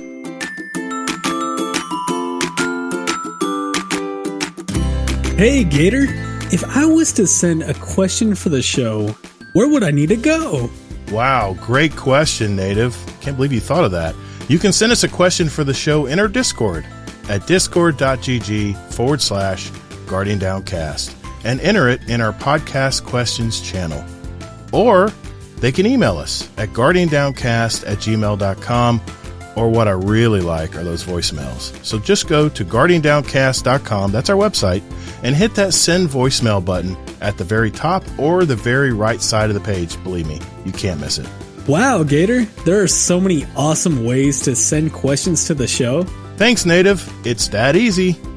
So what are you waiting for? If you have a question for the show or just want to make a comment about a past segment, send it our way, and we might read it out or play it live on the show. All the links are down in the episode notes down below. And later, Guardians. All right, bro. Is that it? Because I'm done. I'm about to be out of here. Yeah, okay. I'll Venmo you later.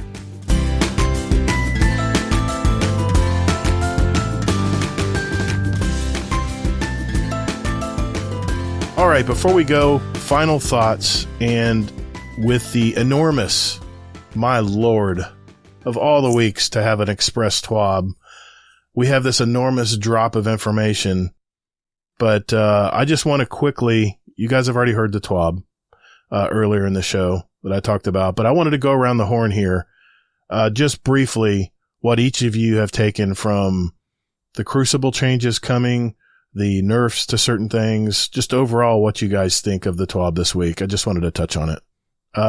Nips, we'll start with you, man. For the first time in maybe the history of Destiny, but certainly over the last few years, they're doing something to expand the skill gap instead of compress it. For far too long, everything's been pushing closer and closer. So if you're at somebody at a similar skill level, it's sort of a coin flip who wins. Now they're saying you got to hit headshots if you want to win your ones. It takes fights that were a 50-50 coin flip and makes them 55-45, 60-40. And it's going to reward people who want to put in the effort to get better at Crucible. I don't know if it's too late to make a difference, but it is the right thing to do. And I'm a huge fan of what they're trying to do with Crucible, at least off of this week. I know we got more Crucible stuff coming next week, so I am nothing but excited. But again, I hold the ability to reserve my opinion until I actually play with it. Fair enough. How about you, Panda? What are you thinking, man? Two thoughts came out of it for me. As a bow main, the fact they're making bows a little tougher to use, I'm okay with. Oh, okay.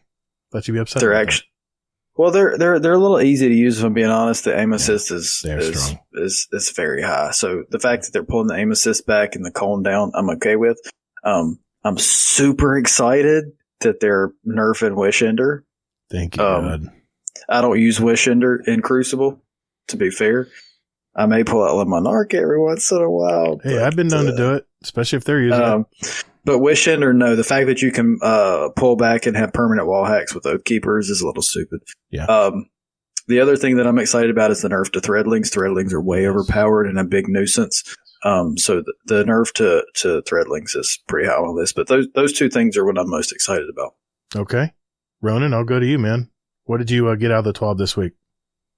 Yeah, so sort of like Panda, I'm a bow main. I'm not as thrilled about bows getting nerfed, maybe because I tend to crutch on them a little bit.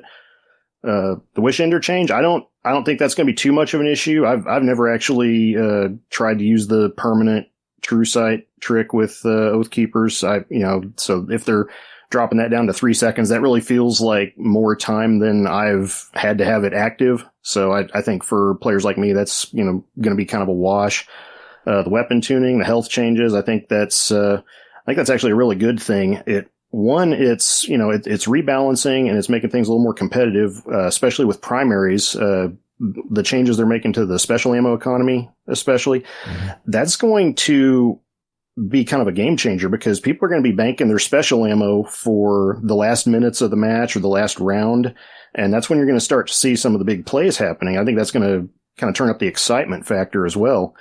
But also it's good to see that, I looked up some kind of reaction articles to this announcement too, and they're pretty positive. I mean, a lot of, your gaming blogs and whatnot, they're saying these are very welcome changes, and it shows that this Crucible Strike team is hard at work.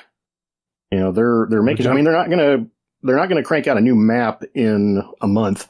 That's I know that's kind of been the big topic for what people want more out of the Crucible, but yeah, I mean they're taking a hard look at it, trying to make it more fair but more competitive at the same time, and they're with what assets they can reasonably tune in the time that they've been since the strike team has been announced. I think they've been hard at work, and I think they're really trying to bring back a lot of goodwill toward PvP. Yeah, well said, man. I think you covered a lot of it. I was playing Trials today, and I was chasing down a hunter. I had him down to a sliver of health. He threw one of those stupid decoys. I ran past it. Then he threw one right away. He threw another one. I was like, come on now. What are we doing here? I get tired of the gimmicky crap in Crucible, and I know it's space magic. I know it's a space shooter. This isn't Call of Duty. I know. I get it. This isn't Battlefield. But at least it's a little bit more like it now. Now, gun skill means something. I remember a Senate Nomad put a video out a while back, and I admire this guy. We've had him on our show before. I admire his takes on stuff. He said, weapons don't matter anymore. He had a video, said weapons don't matter anymore. All these weapons you're working hard for don't mean anything. But your build, that's a totally different thing. How you build craft and how fast you can spam abilities and how quick you can get supers and your uptime on all this stuff. That's what it's all about in Crucible, man. And I don't know how many times I can tell you I've gotten killed by a stupid threadling grenade. And then another set of them are right after coming at me after I just destroyed the ones I had.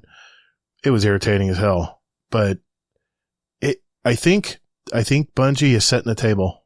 I think they're setting the table for maybe even possibly even how Marathon works. I know that's a stretch. That's a stretch because it's a totally different game. I understand.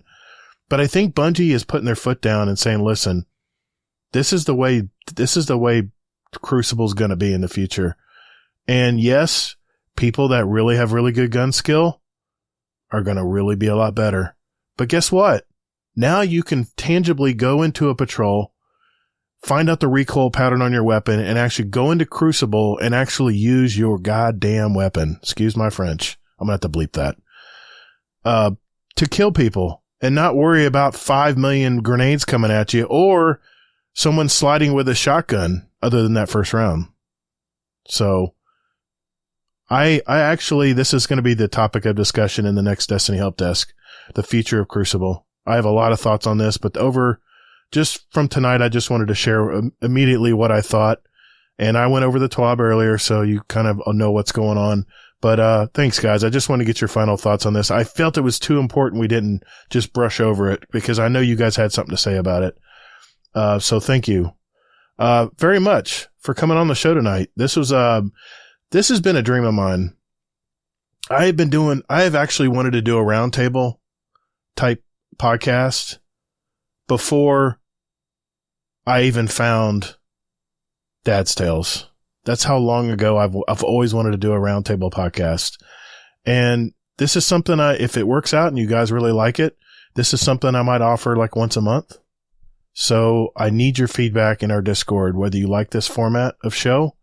And if you do, let me know what you like about it. And if you don't, tell me what you don't like about it. That's just as important to me. So I'm going to go around the horn here. Thank you, Mr. Admiral Nips. Make sure you follow the Potato Thumbs podcast. They've done 1 million episodes. I think they're on episode 380. It'll be 344 next week, but with other special episodes, we did get the ping from Podbean saying congrats on your 350 episode uploads. So that was kind of cool. But yeah, we've got some real PvP talk coming the next few weeks, and then at the end of March, the beginning of April, we've got some of our favorite content creators coming around. We got Lego LaFlash is going to be on, awesome. Cerulean Wizard, Tom Christie, all of them are going to be on coming at the beginning of April. So get your popcorn ready for some of your favorite Destiny creators. You had me at PvP, sir. Thank you, Nips. Mr. Raccoon with the hat. I always mess that up. Trash Panda. You're doing okay. Hey, you got an Olympics going on coming up soon. Did you want to tell everybody about that? Yeah, we haven't had a whole lot of interaction with it, but if anybody's still interested, we'll put the Olympics on. If we don't, we'll wait till after the final shape. Okay. I'm not fussed either way. I understand it's a little bit of a quiet time. Yeah. Well, we're trying to create our own content, right? We are, but the more important thing is the boys and I have started a podcast, as you mentioned. So check us out Thursdays on Spotify, DPS, Dudes Playing Stuff. They're on Apple. They're on Apple too now. We're on Apple. We're on Spotify. Anywhere you get a podcast. It's not Destiny specific, though we do talk a little bit of Destiny because it's the hub. It's amazing, by the way. 3 episodes in, it is absolutely fantastic. Give it a listen. It's just a bunch of friends that it's like listening into a bunch of friends having a drink. You know what it reminds me of? It reminds me of Dad's Tales, Nips. It reminds me a lot of Dad's Tales. It does. I told Panda this after I listened to the pilot, that everything they did was fantastic. They had great production quality. Mm-hmm. They had absolutely fantastic topics, and the chemistry was off the chart. So it's just like, if you took everybody's first episode, if you listen to Fluffy and I's first episode, and then listen to it compared to the DPS, don't listen to our first one. Either. Just skip that. We had good examples to follow. Absolutely fantastic. Horrible. So give it a listen because they're fantastic. Even though they suck at introducing themselves, they're fantastic as a podcast. Okay, listen to episode 2. We introduce ourselves. Yes, you finally did. Okay. And I told Rodimus, I said, you guys, people want to know about you guys. You got to tell people a little bit, all right? Tell a little bit about yourselves. I love it. Or at least just associate your name with a voice so that people can be like, who's talking right now? That too. You are very much Wu-Tang Clan in that there's 27 of you talking at a time. Listen. So yeah, there's 9 OGs. Typically there's 4 main of us that are there. It goes up to 6, and then we'll have a guest every once in a while. Co-pilot, which is TL Tim's wife, who was on GDC last week. Right. Will be on our show this week on Thursday. So, nice. Check us out, join the community, get involved. Much like GDC, we're part of the Greater Owl Sector Alliance. We're here for a good time for a long time. So come hang out. Yeah, 3 episodes in, they're already nailing it. I'm not jealous at all. Yeah. Well, whoever is producing the podcast. We'll have you on soon, bud. I'm telling you, whoever's producing the podcast is doing an excellent job. So they're doing. We love you, Rodimus. Rodimus Prime. There we Rodimus go. Rodimus and Bill have been holding it down. So I had him on a couple of weeks ago too. 3 shows ago, I think. So yeah. Well, last and certainly not least, Mr. Ronan Red Lion. Any final words? Any shout outs? Anything you want to say before we head out tonight? Yeah, well, I don't have a podcast to plug, but there are some great ones that have been mentioned tonight, so I encourage you to listen to all of them. Yeah, I'll just be around lurking in the Owl Sector Discords, and we're at that point of the season. In-game seekers, be on the lookout for us posting some Sherpa runs, and I know Panda's got Thursdays nailed down with him and Mullet. So yeah, there's gonna be a lot of opportunities for people to reach out and try some of the in-game content. So we'll be looking for people to sign up for those. Hey, Ronan, we need another HUDless dungeon run, bud. Absolutely, it's been too long. These 2 guys are two peas in a pod here. They both are very good at dungeon runs. And so if nobody knows that, Ronan reached out to me one day and he's like, "Hey, bro, let's do a HUDless duality with me, you, and Mullet." I'm like, Ronan, you're a psycho. That's crazy. But I'm here for it. And we did it with no wipes. Was that a triumph? I don't know. But you just I have no idea. Ronan's always like HUDless stuff. But Ronan's like, "Hey man, let's do this HUDless running of the Sherpas." I was raiding with him one night, and he goes, "Why don't we go HUDless?" I'm like, "What? No, I need my UI. Sorry, I need to know everything." Have you ever done a HUDless run? No. It's about to go down, ladies and gentlemen. I'll try it once. Oh, it's a whole different experience. Listen, you'll experience Destiny in a way that'll make you smile like you've never smiled before. I'm down. I'm down to Don't include me in that raid, but definitely stream it. He wants to see me blow up. That's what it is. He wants to see me implode. Everybody, seriously, Ronan is an amazing Sherpa. Yes, he is. Big love to you guys. I had a great time in that. And let's do it again soon. Thank you. Absolutely. Yeah, and I got to try one of these, what'd you call it, a Hercules run? Yeah, we'll do a Hercules. Maybe we'll do a HUDless Hercules. Maybe that's the play. Wow. You guys are nuts. That's the play. We'll do a HUDless Hercules. Wow. Well, thank you, gentlemen, very much. I'll have all of these guys' social or podcast links in our show description down below. Remember, if you need to know more about the show, join our Discord community. Find our past episodes or even where you want to get back to the show if you like to, or have any comments or questions. GuardianDowncast.com, the site. We just had the site built from all our patrons that helped out, and it has everything there. You can even send a voice message to us. So I'm Todd the Gator. That's 2 D's and GATR. You can follow my YouTube channel, X, or see me in game very same way. I have another podcast, like I mentioned earlier, the Destiny Help Desk, where I dig deep into a singular topic of Destiny 2 that may help Guardians in the game, and I usually invite some friends as well to help me out. Remember, we're Guardian Downcast, your stories, your community, your destiny. Hey, be good to your fellow Guardians in the Destinyverse. Guardians are measured by their ability to come back from defeat. So stand. Fight! Thank you all so very much for listening. And later, Guardian. Shake and bake, baby. See y'all. I'll have a good one. Perfect.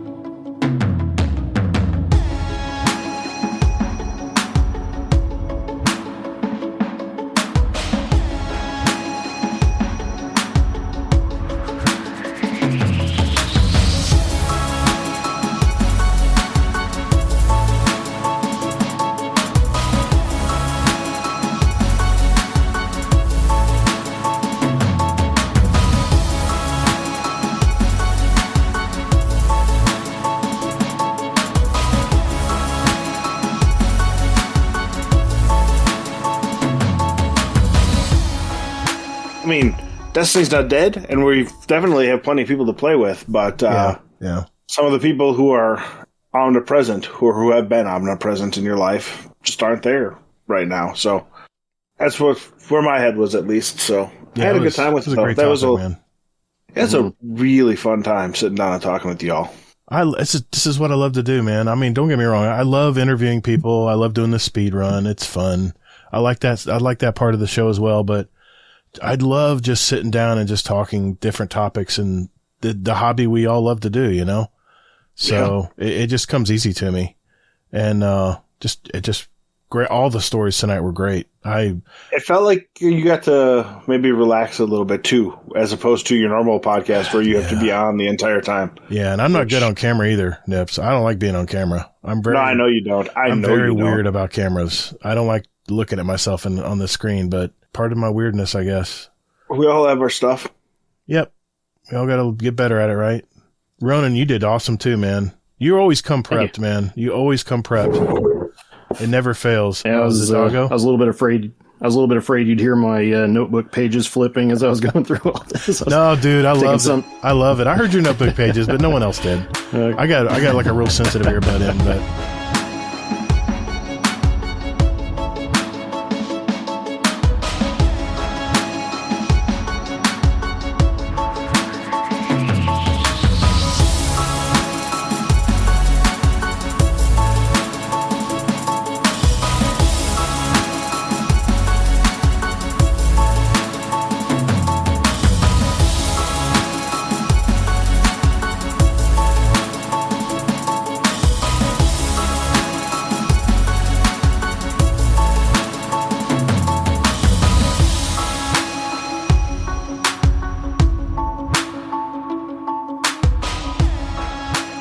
Hey, Guardians. These? No.